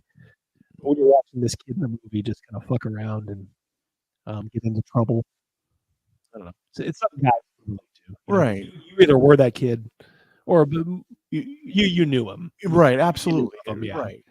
And if you knew him, part of you was probably like, man, I'm glad I'm not him, but boy, that's a guy who isn't afraid to get into a little bit of trouble. So I don't know. Good movie. Francois Truffaut. Let's continue with our own Francois Truffaut here. This guy's making art every day, 5 times a day. Most weeks there are many weeks where we don't even match what you do in a day. All right, and I'm talking about all these good YouTubers who are probably totally misinterpreted the conversation on purpose. Like, man, we don't. What you're doing is pure magic, Scott. How can we get away from just not editing videos? Well, you could just not edit them. I get like this bum and throw it out there. Yeah, of course, any normal person would be embarrassed to do that. You have no idea how many hours it takes not to edit this. Yeah, exactly. Zolian threw a little something at you as well.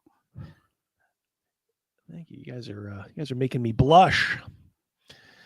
I'm blushing. Zolian podcast, another familiar face in the super chat area. Was worried Rogan was going to name his guy Garibay. Is that ever a... That might happen. It'll be a World of Darkness character. Here's another one right here from Ryan here.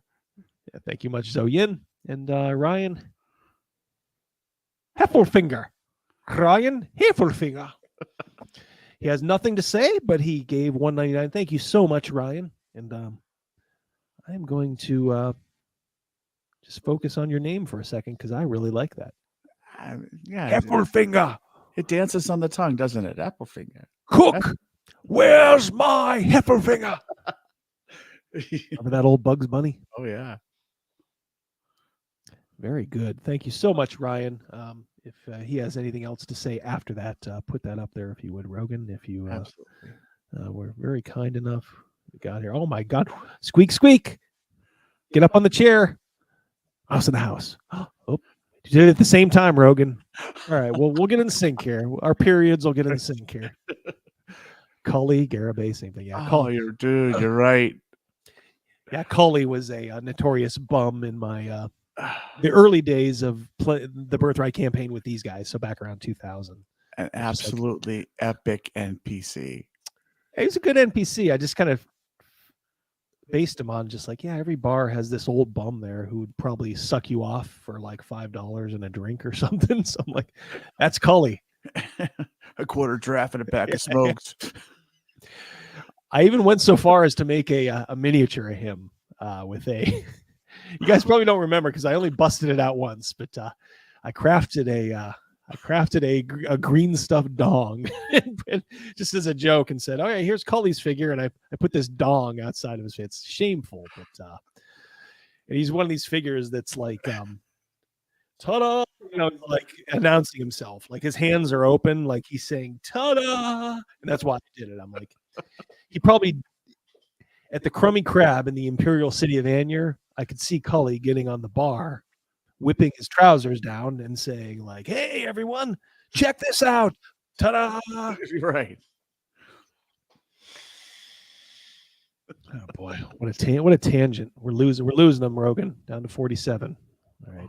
We need an injection of Garibay stat. Let's do that. And so, but I want to be clear. I actually do edit my videos, so I want to talk about that right now. So he said, "I edit them. I don't edit them." And now let's be clear. I do edit them. Yeah, but he's when this is what 2 minutes in ish, 3 minutes in, he's contradicted himself on the same topic 4 times. Yes, that's why I said this guy is legitimate. Like we say, like, "Oh yeah, that guy's crazy," or "That guy's all not there." Like he's legitimately mentally ill. Yes, like legit. Yes. Like I really think he needs like some therapy. Maybe not like a complete intervention, but let's It's like, all right, come on, you need something, Scott. You ate a lot of paint chips growing up. Yeah, I can see that. So every single video, and Scott, editing is the process of you putting raw footage out there and then making cuts to it. That's editing. He's going to tell us what his version of editing is, I think, right here. I cut it, and then nothing goes up until I've watched it. I have to watch myself, right? So he said, I cut it. You don't cut anything from what you're saying. You place it. You place it in your timeline, and then you just watch it. And I just watched the movie Air, and it made me so inspired and so passionate that I just cut the best video I've ever cut in my life, right? I've never done a better job at talking about Dungeons and Dragons and speaking truth and being passionate. Did he just... Oh, God. He keeps a score. In my life, right? I've never done a better job talking about Dungeons and Dragons. And until next time. Oh, you crafty devil, you. Truth and being passionate. And you will never see that video, right? And the reason why is I do edit my videos. I actually, every single video that I do, I watch it before it goes up. Did you see the booger there? He took the boogie. Did he eat the booger? It looks like he took the boogie. Oh, Scott, no. I don't want you to do Yeah, this. bad. I don't want you to do this. Every single video that I do, I watch it before it goes up. And he must have had that on his finger from before. He did the old, he did the long con. Oh, yes, the flavor saver. Yeah. You just earned your paycheck for the night. Yeah, I was getting worried. I was getting worried about Save this one for later. Yeah, he must have done it like a sleight of hand, like a stage magician, and I'm sure everybody's done it at some point in their life, but just done the old and then just when they're 7 or 8. Then you're like, I'm gonna do this, and what's going on here, and then so flavor saver. Tor toss some more stuff at you here. Tor, you're making me blush. Thank you so much. Tora 58. I don't think he knows what edit means. No, he does not, Tora. He does not. That is what is that? The third super chat for Tora. So now I think we can legitimately say Tora. Yeah. Hey, yes. And it was the Japs who bombed Pearl Harbor. Oh, you guys out there, I knew that. I knew it. I know it's Charlotte. I edit my videos, proceeds to pick his nose and eat it immediately. Exactly. It's what I'm saying, Charlotte. It's like you would a normal person would know like this has to go, or like I'm only keeping it unless it contains something I didn't reshoot, and it is so important that the context can't be understood. This is like nutbag dinner theater. Nutbag dinner theater. He always delivers. He's essentially a co-host on here now. He is, it's like he's a personality here. Yes, he is. Because he's so crazy. Fucking nutty. And the number is absolutely no lower than 1 in 50. 1 in 50, I just delete it, right? I just delete the video. And 1 in 50, I just delete. Death Angel Shadow has something to say. Yep. Tap him it. Jeff Hatch has something to say as well. Yeah, you got it. Boogeyman, I got it. Yeah. Boogeyman, yeah. God. I'm rapidly becoming the Garibay streamer. I'm like getting pigeonholed. This guy's he's a fountain. He's a cornucopia of dysfunction. I think I may have misspoke earlier. I said I was like a wrestler who draws money. I think honestly, this is the guy that draws money for me. I'm like a promoter. I'm like Bobby Heenan. This is my muse here. Yeesh. And I don't keep it, right? And that's and it never goes up. So I cut the video. I did the video, but I'm the only audience it ever gets. That is video editing. I am choosing that you will never see those videos. No, it's. I mean, in a broad sense, maybe it's. Yeah, that's exactly perfectly said. Yeah, it's self-censorship. This one's too touching. They don't deserve to have this one. Thank God. You don't get it. They don't deserve it. They're D&D haters. Oh God. I don't know, we'll see if he I think I watched up to like a minute before this. So this is all new for me too. I honestly don't know what he's going to say. I wonder if he'll bring up, he's been going on Bob lately. He's had a real thing for Bob. I wonder if I wonder if he'll bring Bob up. We'll see. Right. And so and that number may be as high as 1 in 20. So the number is between 1 in 50 and 1 in 20. So I just want you guys to know, I think a lot of people think that somewhere in there. Oh no, you pick a scale. What do you think? 1 in 20 or 1 in 50? Yeah, I'm on the 1 in 50 side. What about you? 20% or 2%. I don't know what it is. Just pick it. Death Angels tossing a little something at you again. Death Angel Shadow, $2 super chat. Thank you so much. No, bring him on. He's back on the stream. Yep. Meat's back on the menu, boys. Back on the menu. Tabletop RPG has something to offer as well. OGGM, our friend. You said Bobby Heenan plus 1,000. Yeah, OGGM is also a wrestling fan. Yeah, it's weird that we kind of have that in common. I think OGGM is a lot deeper of a fan than I am. I kind of for wrestling, I watched it as a kid, into like maybe the early 90s, and then kind of lost track a little bit of it, and then kind of rediscovered it, through the years.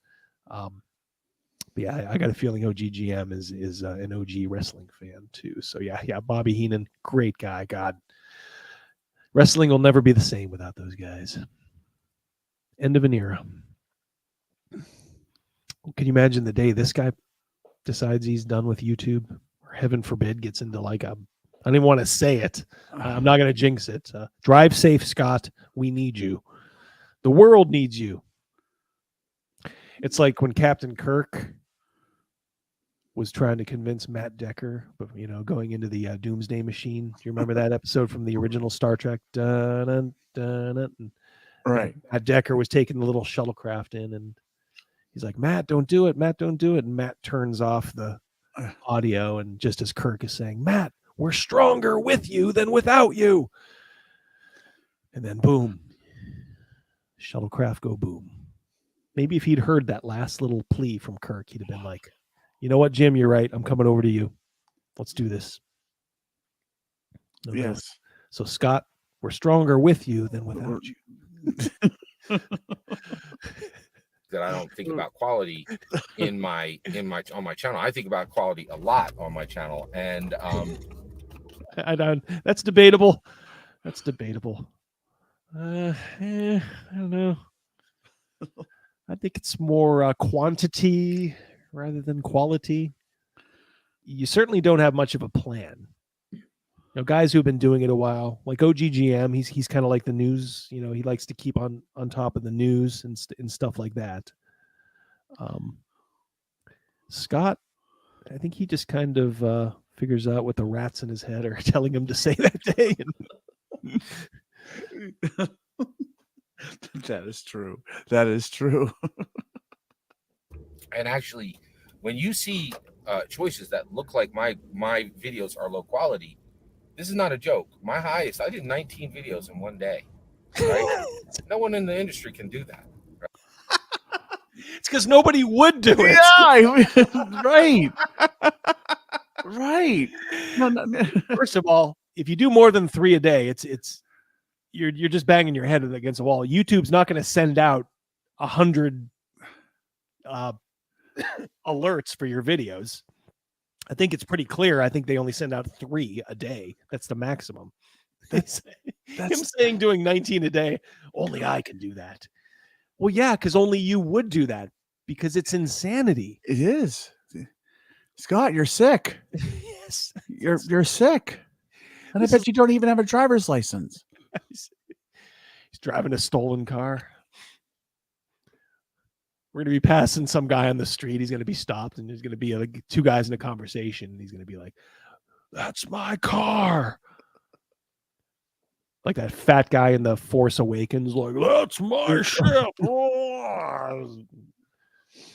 Wasn't your ship, dum-dum. It's the Millennium Falcon. You and Ray and Disney stole that ship. Yeah. All right, getting off track here. Yeah. But God, it's maddening because he's like trying to like say like, yeah, this is a good thing I'm doing. It's not a good thing, Scott. I've never seen anybody else, not one. I've seen nobody in the D&D commentary space do that, right?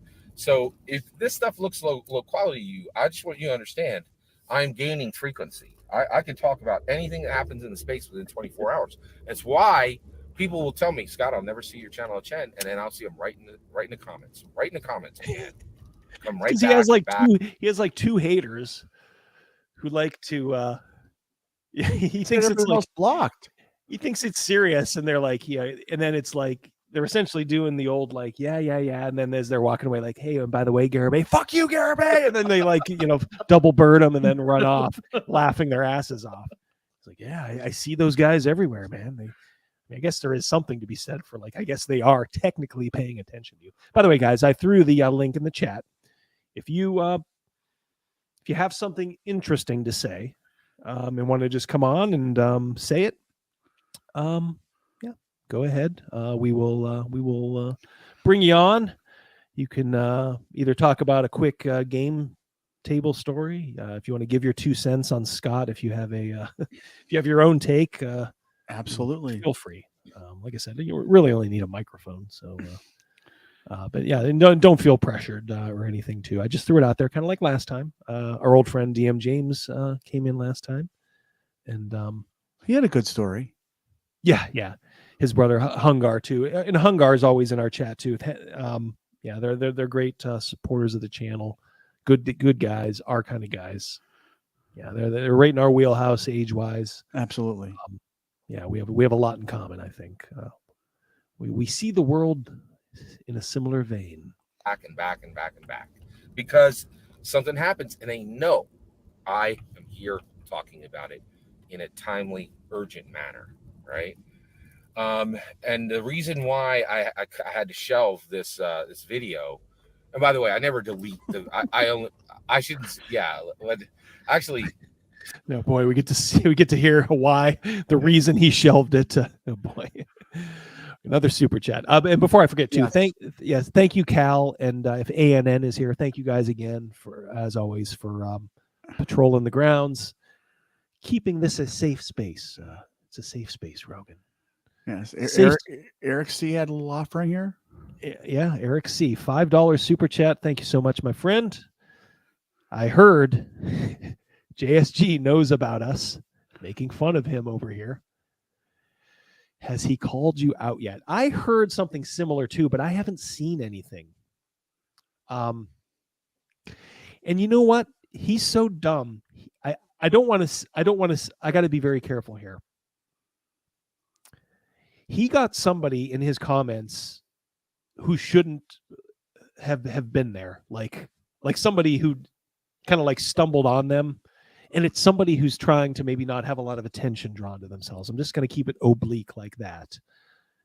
He is too dumb to realize it. I realized it right away, and I'm like, I'm going to try to find a way to reach out to this guy because he has a story to tell, and I think Scott is just too dumb.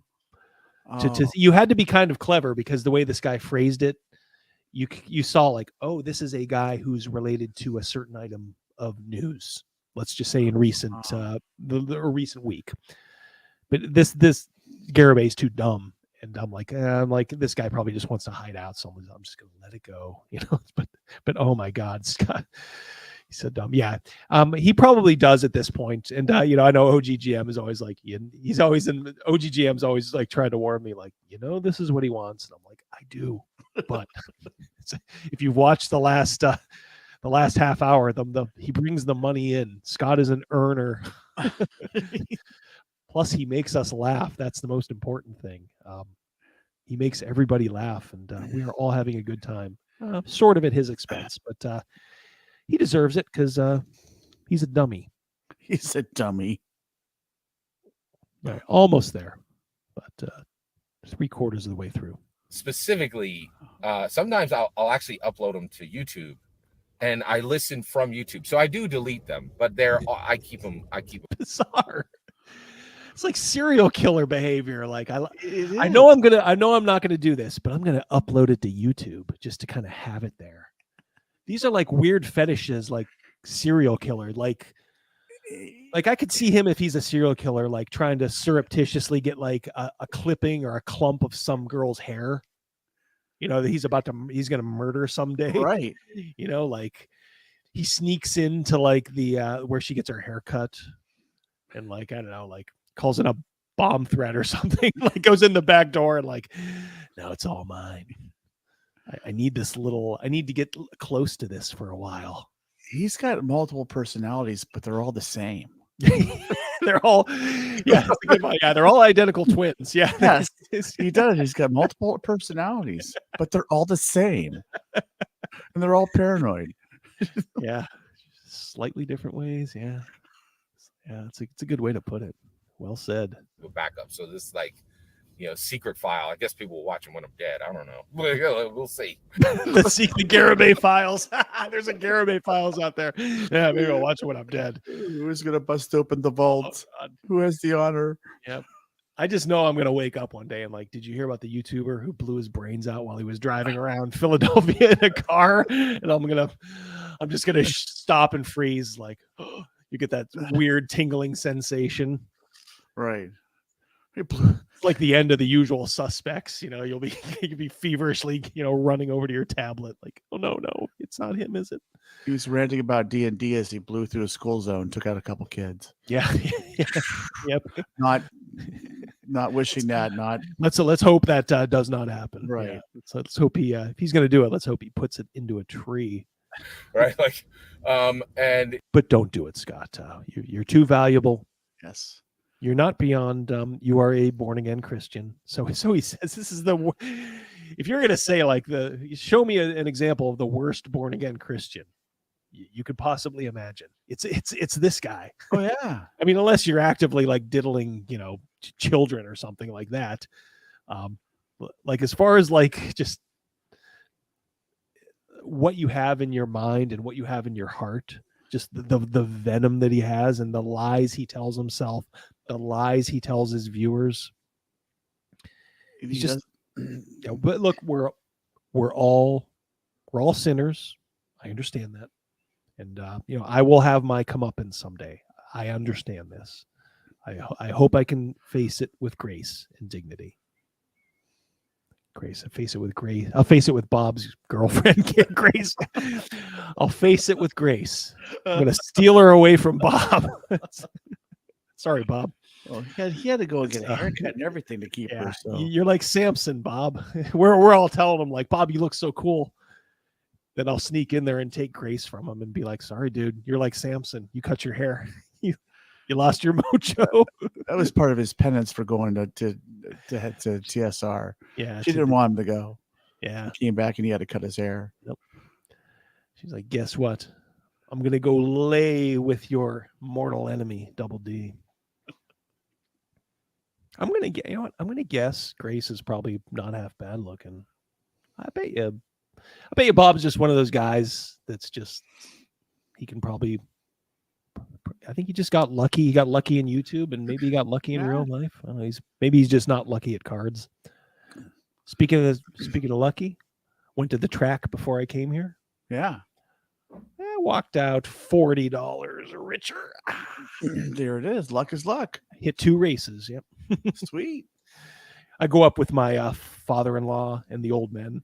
I like that you've been doing that for quite a while. It's fun. It's something I want to do. It's like I'm almost like the oh my Lord. Holy shit. We got guys. We got guys. All right. So first of all, I will get to you guys, so sit tight. But I owe it because as a professional courtesy, it's the OGGM. How you doing, my friend? You mentioned my name. I had to show up. I'm like, Yes, Beetlejuice. I'm glad you did. First of all, OGGM, I'm sure most of you guys already know. If you're not already subscribed, what the hell is wrong with you? Go over Exactly subscribe. what the hell's wrong with you? Yeah, subscribe to his channel. Blatantly obvious that I'm a sellout since day one. I don't know why Yeah. more of you aren't jumping on the OGGM grenade. We're all sellouts, my friend. We are all sellouts. Yeah. So you've actually tangled with Garibay before. Do you want to give the Reader's Digest version of your? Well, technically, he and I promised each other at the beginning of the year we wouldn't talk about each other anymore. Of course, he then violated that promise. But I could go on for hours about him, dude. I will tell you my very first encounter with Scott, because it is.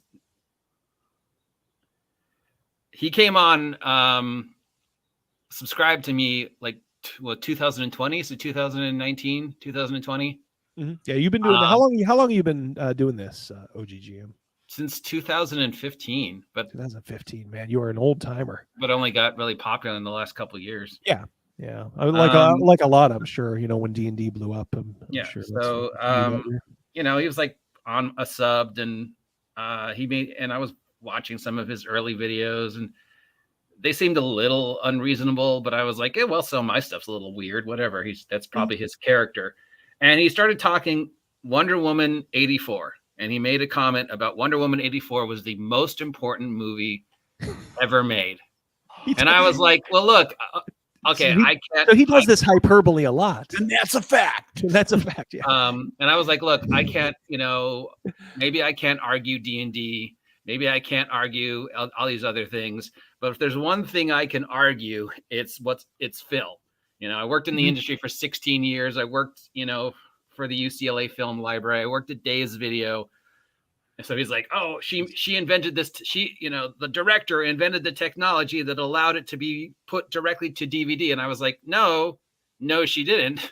It's not the most important film ever made. Here's the list of the most important. And I was trying to actually, okay, I get your opinion, but educate him.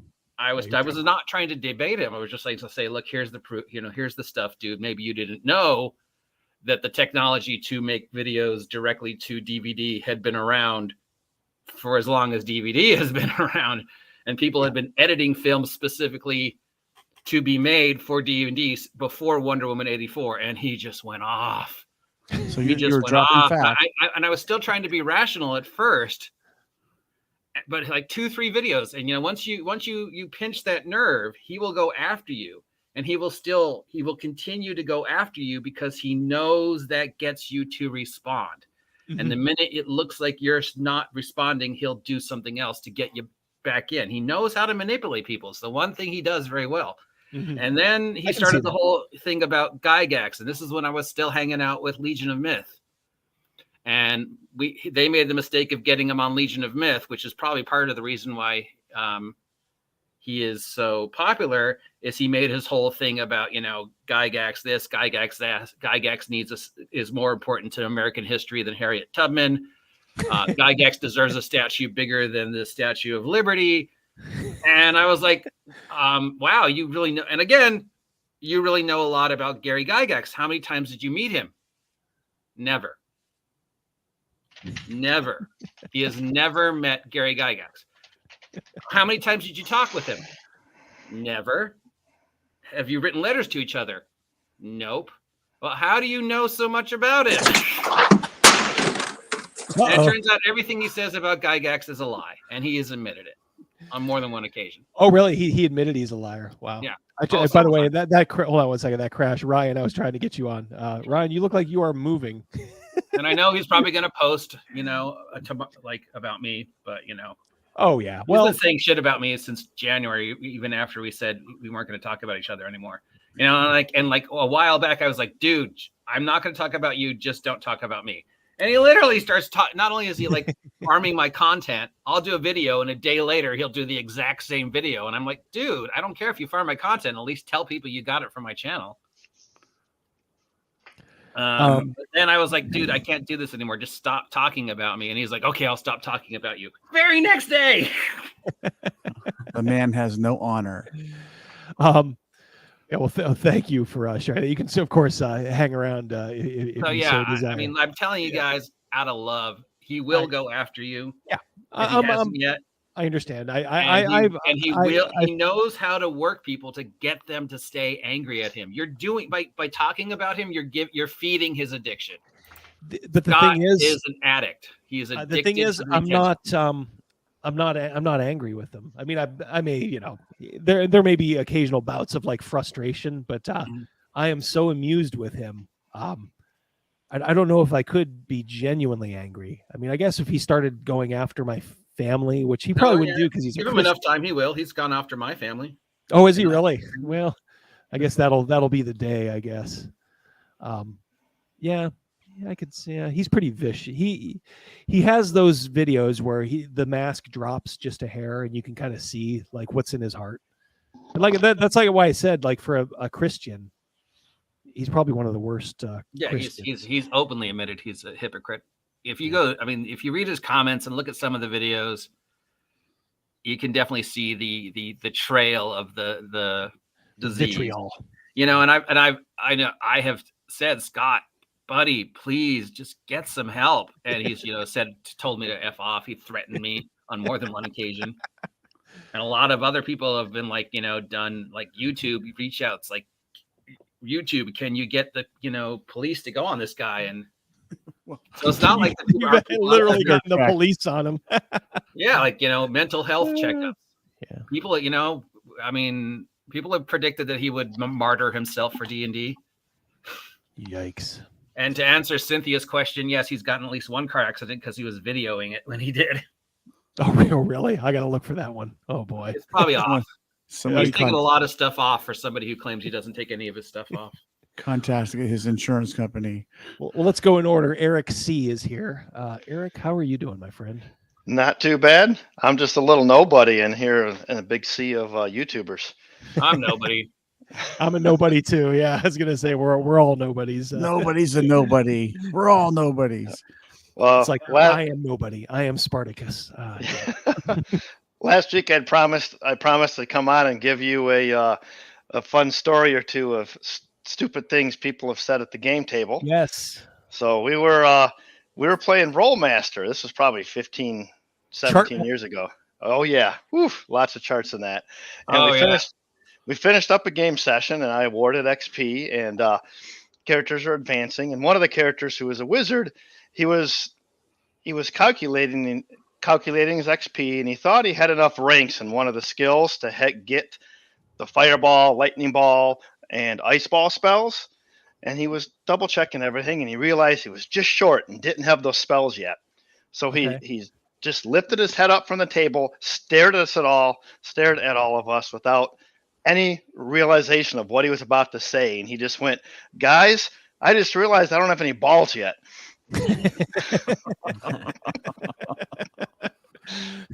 Hold on 1 second to keep it there. As we have a super chat from Crafty Matt. I suggested that JSR was going to martyr himself. Let us hope that does not happen. Oh yeah, that was probably less bad. Yeah, thank you very much, though, Crafty. I do appreciate that. Yes, yeah, I have no balls. Yep, it's like the Ghostbusters. Yes, this man has no. That was one of my little stories I wanted to give you guys. Yes, I have more, but I will save them for down the road. If you want to give us one, if it's a short one, give us one more. If you I can give you another one, and this one's appropriate considering what's going on with Heckler and Coach or Heckler and Koch. This was also a long time ago. We were playing Cyberpunk, and they have H&K weapons in Cyberpunk. And because the second half of that word, Coke, it's spelled K-O-C-H, and it's kind of unusual spelling. We were discussing how it should be pronounced. And was it Coke? Was it Coach? And one of the guys said, "You know what? I like cock better." I bet you do. That's why your wife left you. So yeah, you game with a bunch of people for long enough, they'll say something stupid that you can make fun of.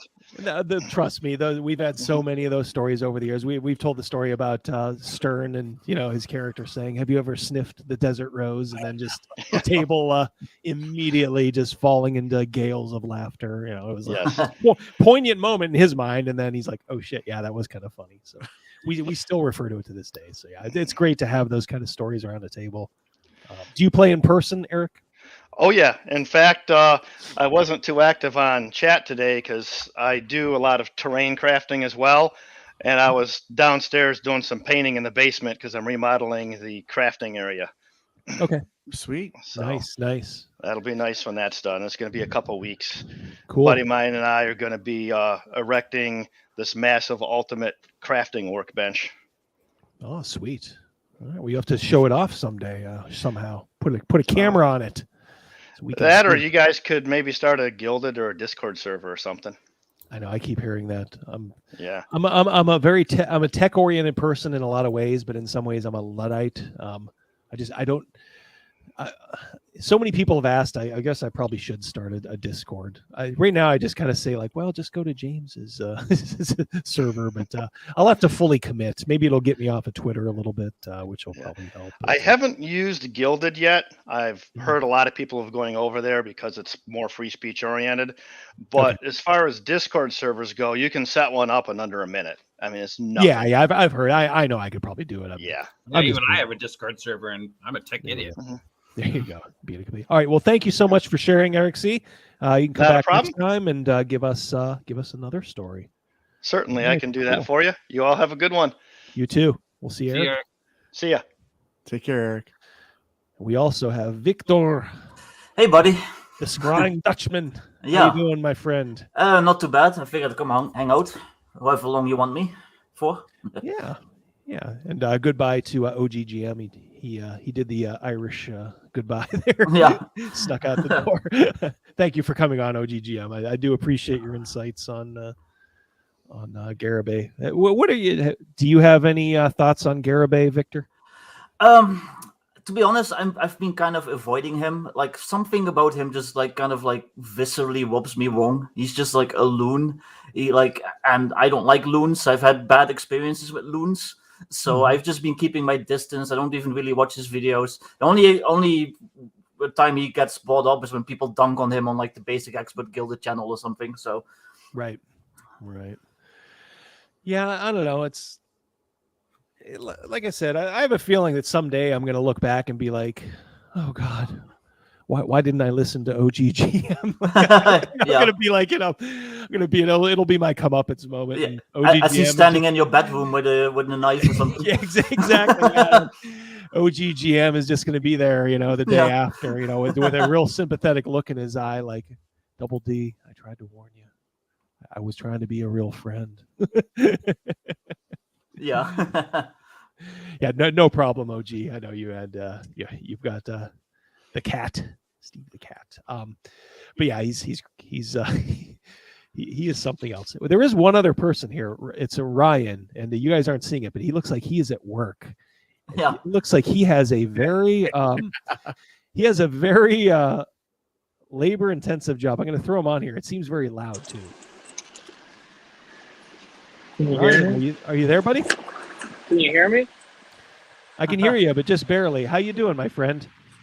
Oh, I'm doing all right. I thought I'd get on and try to say the super chat, but didn't go through. What do you got to say? Just tell us what you got to say, my brother. I just think it's odd that no one's noticed that J. Scott Garibay and Pundit are basically the same person. Like they both just attach themselves to drama and controversy to stay relevant. Oh, you're not a fan of Pundit, huh? No, I mean, we got in a disagreement on Twitter over if deaf people should have Braille dice or not, and then he blocked me for it.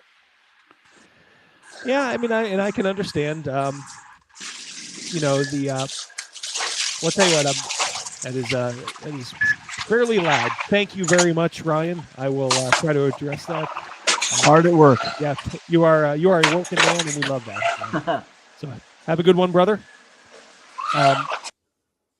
Yeah. Look, pundit's always been good with me. Like I said, I know pundit's a really smart guy, and I get the feeling he's kind of the guy who just doesn't have a lot of room for like.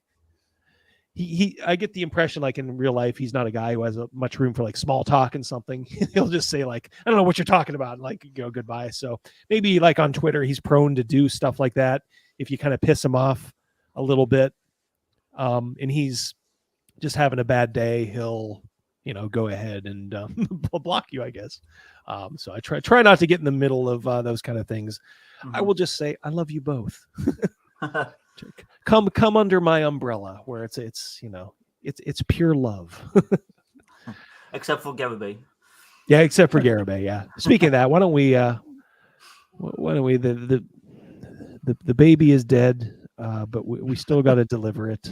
So let's see what we can do here. It's pretty astounding, right? So yeah, and actually I don't even think that people will see them when they're dead, because I got an action for that as well. What? Did I miss something there? What? Yeah, and actually I don't even think that people will see them when they're dead, because I got an action for that as well. I can't decipher that one. That could be a lot of things. Is that something like when he's dead? I don't know. So is he like speaking in tongues? Like is that like a demon, like a literal demon, like speaking through him? Like it's like a vessel. One more time, Scott. What the hell? He might be one of those insect people from Men in Black, the way the skin suits. Yeah, exactly. Crazy mouse like to say the V. Yeah, the V. Yeah. Astounding, right? So, yeah, and actually I don't even think that people will see them when they're dead, because I got an action for that as well. All right, so I don't think people see him when they're dead because they have an action for that now. That is certainly one way of hearing it. I always chuckled and always tried to figure out the meaning when Jack Nicholson is the Joker. When he's like, I am of a mind, make some mookie or whatever. He said in that one part. I think this is that moment for Scott. Wow, it really is interesting. My eyes are weeping this morning because these allergies or something. So basically, it is really fascinating where we've landed, and the reason this last one, I think it's the best video I've ever shot on Dungeons and Dragons, but I can't release it, and the reason why is I'm vexed. I have so much vexation. Right? I'm so completely filled with vex. The vex meter is off the charts. I thought that's what goth girls call themselves that were involved in gaming. And they call themselves Vex. A Vex. I bagged myself a Vex, boys. Problem is she wants to LARP all the time. And it's just clear that I'm massively vexed, right? Now, why am I massively vexed? Because in my opinion, I see this brilliant, bright future where the entirety of humanity, where the majority of humanity we don't even the entirety, just the majority of humanity sees Dungeons and Dragons for what it is. And so insert like Dungeons and Dragons as like the way I see the world. So this would be a perfect world if the whole world, well, all right, not the whole world, but most of the world saw things exactly the way I see it. He feels like those kinds of people that they try to warn you about during the Satanic Panic. You know that movie with Tom Hanks, where it's like getting lost, mages and something, mages. And, favorite. Like he's just gotten in too deep. Like this was around in the 80s. His precious D&D never would have survived. Yeah, because people would have been like, well, you know what? Those religious guys, they got a point. You know what? This guy this is his outlet. 4,000 plus videos. Let's just pretend. Let's go back in time. We'll take this cake care of me. We're gonna take back in time. You don't have this outlet. What are you gonna do? Damage is what he's gonna do. Yeah, that's true. If he doesn't have this outlet, he's gonna be a dangerous motherfucker. Yeah, he may be screaming into the void, but it's probably better for society. God, I hope he doesn't do anything rash. I really don't. I mean, I'm being 100% honest there. I hope he either just kind of stays this sort of baseline kind of sort of crazy, but man, I hope he doesn't do anything stupid. But holy shit. When it's his time, just travel down the long highway, just fade right into the sunset there. Walk on down that hall, Scott. Stops using it as a stop like playing around with this game, but start using it as a tool. And this brilliant, bright society is so beautiful and so powerful. And I see it every day. I see it in my mind. I see it in my heart. And mostly my mind. Mostly. And all the drawings on my wall in crayon. Yeah. Yes. Yeah, picture his room is like, those old cave drawings in Europe. Like, yes. Is this a cave from the Alps? Nope. Scott's bedroom. Nope. Scott's attic. And it makes me weep and causes me incredible vexation. So I'm either at the point of tears or at the point of incredible vexation. That or pure rage, probably he's leaving out. We continue to be led by we insist on being led by fools. All right. And it's just and philosopher kings and philosopher queens are kept out. Right. And we have this amazing thing, but we refuse to use it. And it does make me incredibly vexed or incredibly sorrowful. So I just want to say thank you guys. I have 2,240 subs. I have 940,000 views. My channel is growing, and I cannot be more thankful to you. But I also just want to let you know, I definitely do edit my videos, and I'm trying to bring you quality. Every single word of that. Do not edit them. He said he did, then he said he didn't, then he said he did, then he said he didn't. Yeah, Scott, you don't edit them. You maybe censor some.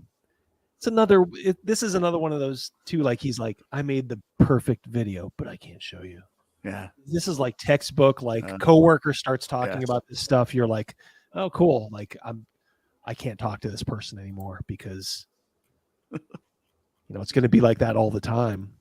He's probably one of those guys too. That's like always has a one-up story, like those one-uppers. Oh, a topper. Yeah. The topper. Yeah. In real life. Oh, well, let me tell you about what happened to me.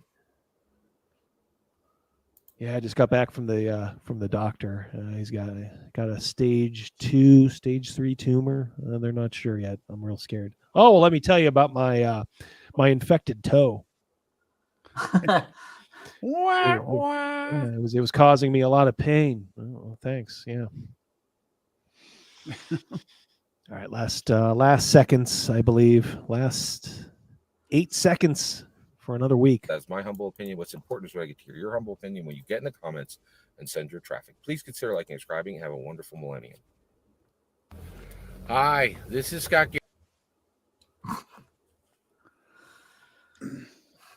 Well, there it is. Are we all better for that? No, I think so. I'm kind of depressed now. I wanted to show you guys one thing here. I will show you one thing real quick too. Because we get like, oh, you guys are just haters and all that. I did come across something I wanted to show you guys, and it's something from what I've seen of it, I was kind of positive about. I don't know, maybe it's kind of cringy or whatever. It's from a couple years ago. We watch live plays all the time. We're not going to EFAP this. I just want to show you real quick just what I was talking about. So this is from Shout Factory TV, who's like the new mystery. They're like the mystery science folks now. But yeah, this is like a live play. But you know what? It's a live play. Alka is behind the bar right now, helping sling some drinks because Dara's at the end is called Dara's Drinks. Dara is actually in the back. It has what's her name? Yeah. Forget. See if we show her. It has Deborah Ann Wool. That's like a bag of holding. But no one knows what I'm carrying. Yeah. From yeah, Daredevil. Yeah, and True Blood and stuff. Right. Yeah, and True Blood. Yeah. So it's kind of a celebrity show, but I've kind of watched some of it. I don't see him do too many stupid voices, There's none of that dumb like, oh my god, when they're rolling something. It just seems like a norm. It's about as normal as a quote unquote celebrity live play could be. And it's like, yeah, you know what? If they were all like this, super chat coming in. That's right. Zoyin podcast 4.99. Thank you again, amigo. You are, you guys are honoring me. You really are. No, all kidding aside, I really do appreciate you guys. I can't believe people pay for my opinions. But you guys help support the channel. Help the cost of those new microphones that I keep get. You have to buy 8, you said, I think, right? Yeah, I had to get one more. I'm like, oh shit, my daughter's here. Her and her girlfriend can share one. It's like you guys can share because they're not going to talk much anyway, but they do talk. So, Zoyan podcast. I freaking hate the topper. Yes, that's right. Absolutely. My red button. I meet a topper and ghost them. Absolutely. I have left jobs outright for seeing multiple toppers on the first day. Yes. They're freaking exhausting. Isn't it crazy? Those people. And it's one thing, sometimes as a human, your natural tendency is to like relate to somebody. But it's a fine line between relating to someone in their story and being a dick and trying to top them. Right.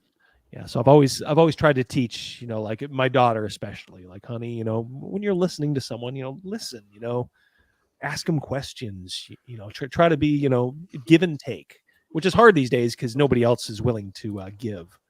It's all just take. So right. If you're an empathetic person these days, not good. But when you do run into somebody who's willing to do that, you probably have a kindred soul. Yeah, the topper is the worst. Hate them. It's like they don't even hear you. Well, let me tell you about what happened to me. Well, thanks. They're exhausting. I mean, they're a social parasite. They do though. Yeah. They take the conversation, a group of people are having, and they suck the life out of it. It's just null and void. And no one wants to talk about that. Let's just all walk away. And got a couple of those where I work with, and it's unreal. You work in a shop, so yeah, you're gonna get probably a different type of topper. Yeah. But yeah. So what's going on new with you, Victor? Anything? Not much. I did some work on my my own system today. Made some breakthroughs, so that's nice. And that's pretty much it. I watched a movie with some friends. I watched Sisu. You know a Sisu movie about the Finnish commando fighting Nazis? It's an awesome movie. Oh. Very Sounds brutal. like it would be right up my alley, though. Yeah, it's very brutal. SISU. It's like a Finnish movie. It does sound interesting. Yeah, it's awesome. It's very brutal. It's kind of hard not to, you know what I mean?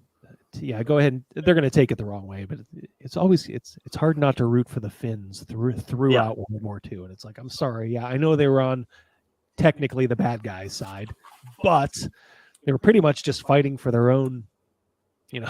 They basically had common cause, with somebody else, and they're like, well, if we're gonna take advantage of this situation. They were more worried about the Russians, to be honest, because with the winter war and stuff. Yeah, because Russia basically gave them an ultimatum, said, here, we're gonna take this land near Leningrad. We'll give you this garbage land, in compensation. But so the Finns were like, no, fuck you. And they humiliated them. God, that. Seeing, what happened to the Russians in the Winter War was just priceless. Look at Charlotte. God, now I got to see it. Hell, Charlotte's seen it. All right, Sisu, it's on the list. I always like a good war movie. Yeah, Cal said he's seen it. Eric C said it was amazing. Jeez, all right. Is this like a newer movie? Yeah, it came out this year. It's like pretty much brand new. If you ever heard of the story of Simo Hayek, he was like the White Death. He was like that Finnish sniper who the sniper, killed, 500 Russians. This is kind of like that. It's like he's like some scary like Finnish commando who like is like a legend, but he's just like kind of retired and he's like gold mining, and then the Nazis show up and he's like, yes. Yeah. Okay. I have a trailer for that. Okay, now it's clicking in. Absolutely. Yeah, it was awesome. It does look very good. Yeah. Did you ever see Enemy at the Gates? Oh yeah, that's like one of my favorite movies. Because I know I'm big. I love sniping. I love that whole. I love like that whole World War II era, like Leningrad and Stalingrad and stuff like that. Yep. The War of the Reds, that kind of stuff. So yeah, I love Enemy at the Gates. Yep, the movie Stalingrad, that was good too. Mm-hmm. Yeah, Enemy at the Gates. Jude Law, I like Jude Law, and Ed Harris, right? Yeah, Ed Harris. Yeah, he was the bad guy. Yeah. That was a good movie. I remember me and Gavin, I think, saw that in the theater. Yeah. It's kind of reminds me of playing the early like Call of Duty. Yeah, definitely. Games, yeah. They basically based levels directly on that movie, so yeah. yeah, exactly. Yeah, like Pavlov's house. And like that. Yeah. Yeah, let's comb the comments a little bit, and maybe we can let these guys go. Let's see, anything else? Anybody we haven't said hello to? Jay Mickle, how you doing, my friend?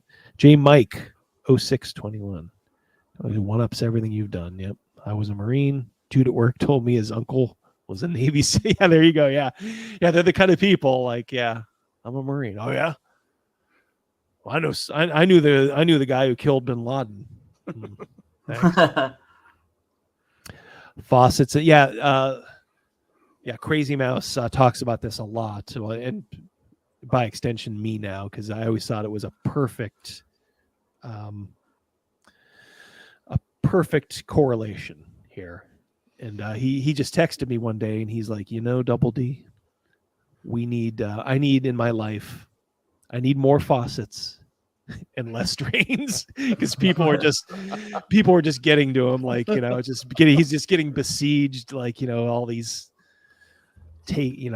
they're, as the Joker would say, they're all takers. They're all trying to take something out of you. And he's like, I need more faucets, less drains. So that's become a kind of a thing now between us. See, I didn't know where that came from. Now I get it. If unless he heard it from somewhere else, I'm giving that straight. Absolutely, straight to Crazy Mouse.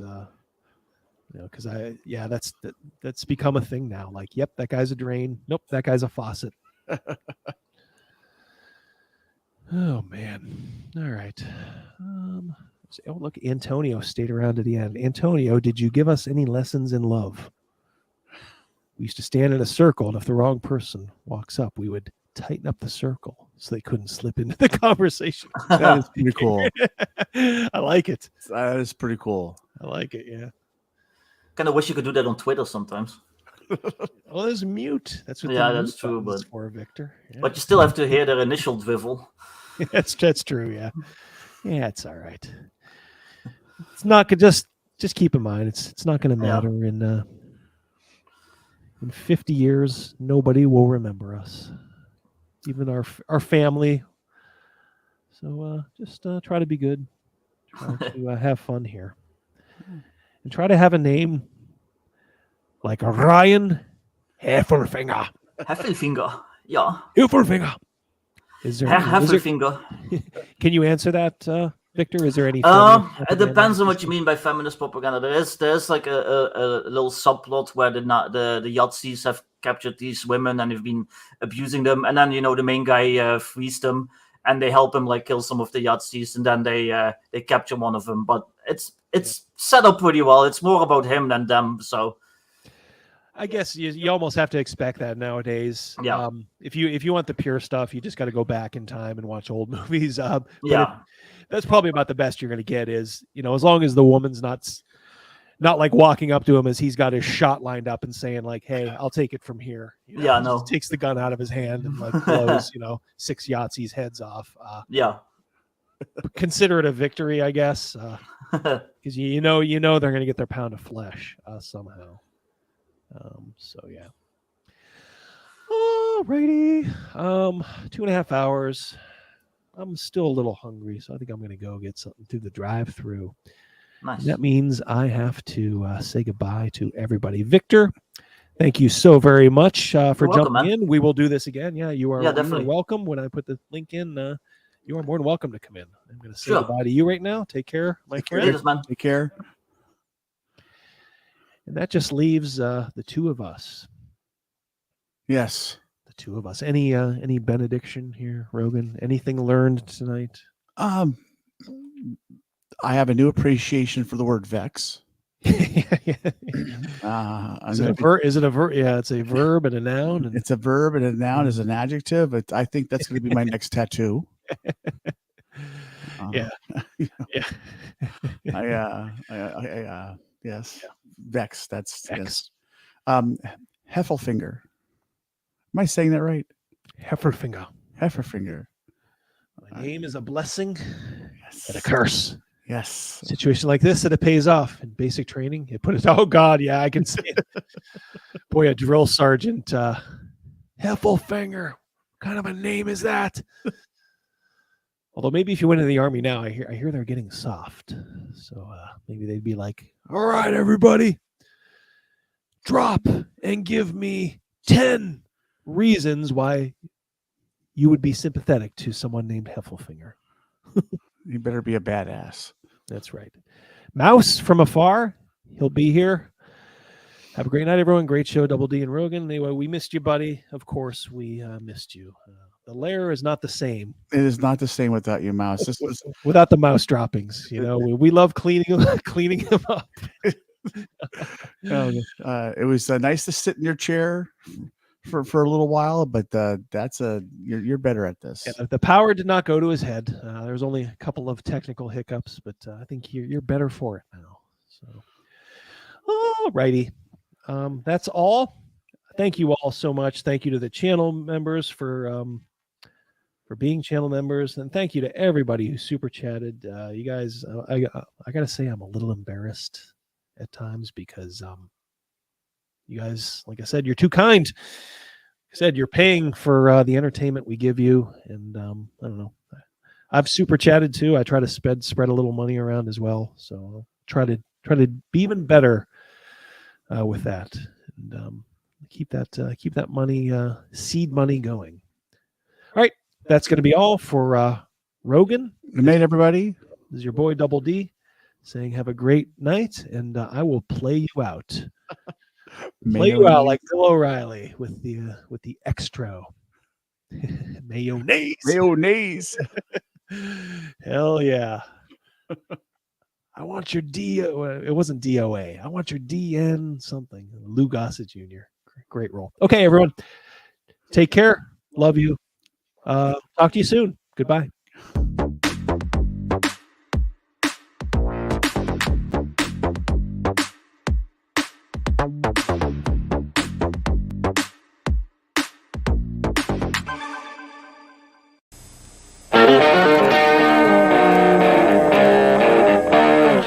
Is that Double D? Yeah, man. Well, turn it up, man. Let's just go in and kill all the orcs, right? They're the bad guys. Who gives a shit? We just hack and slash and we loot their dead bodies, right? Hack and slash, kill them all.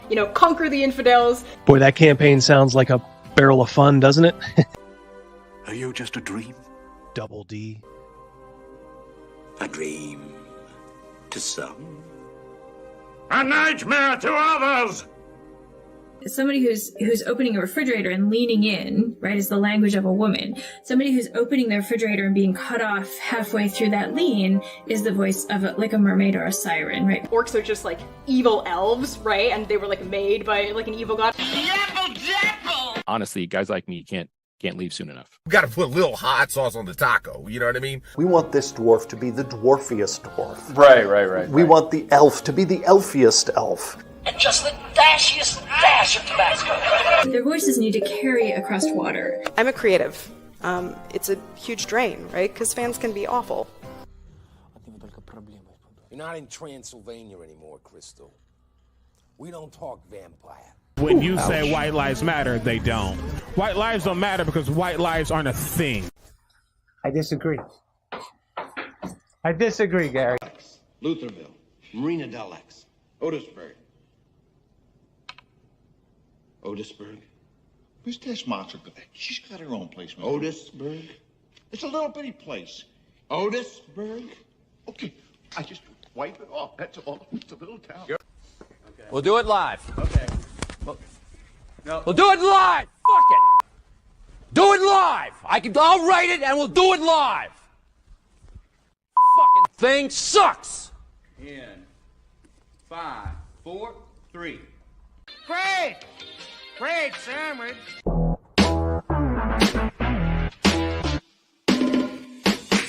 Hey there, it's your boy Double D, and I want to tell you about a great offer from our friends over at Neckbeardia. That's right. We all love James and Megan, and I am happy to say they love us too. That's why they are offering a 10% discount on everything in their store just for my audience. If you haven't done so already, check it out at the link in the description below. They work with a fantastic 3D artist to offer you miniatures with detail you have to see to believe. No need to print anything out. They will take care of that messy and smelly business on their end. All you need to do is pick out your next character or the next group of monsters your party is going to fight. They also have some pretty hilarious subclasses for you guys that are still playing 5th edition, all for less than a cup of coffee. They have adventures, Atomic Punk 2160 by the Basic Expert, t-shirts, and a lot more. Why not support people that don't hate you? Use the promo code DND10 for 10% off your order. And remember that shipping is free for orders over 50 pounds. That's just a little bit over $60 US. Visit them today and don't forget to use the promo code DND10. What qualifies you to be a U.S. Senator? You have 60 seconds. Hi, good night, everybody.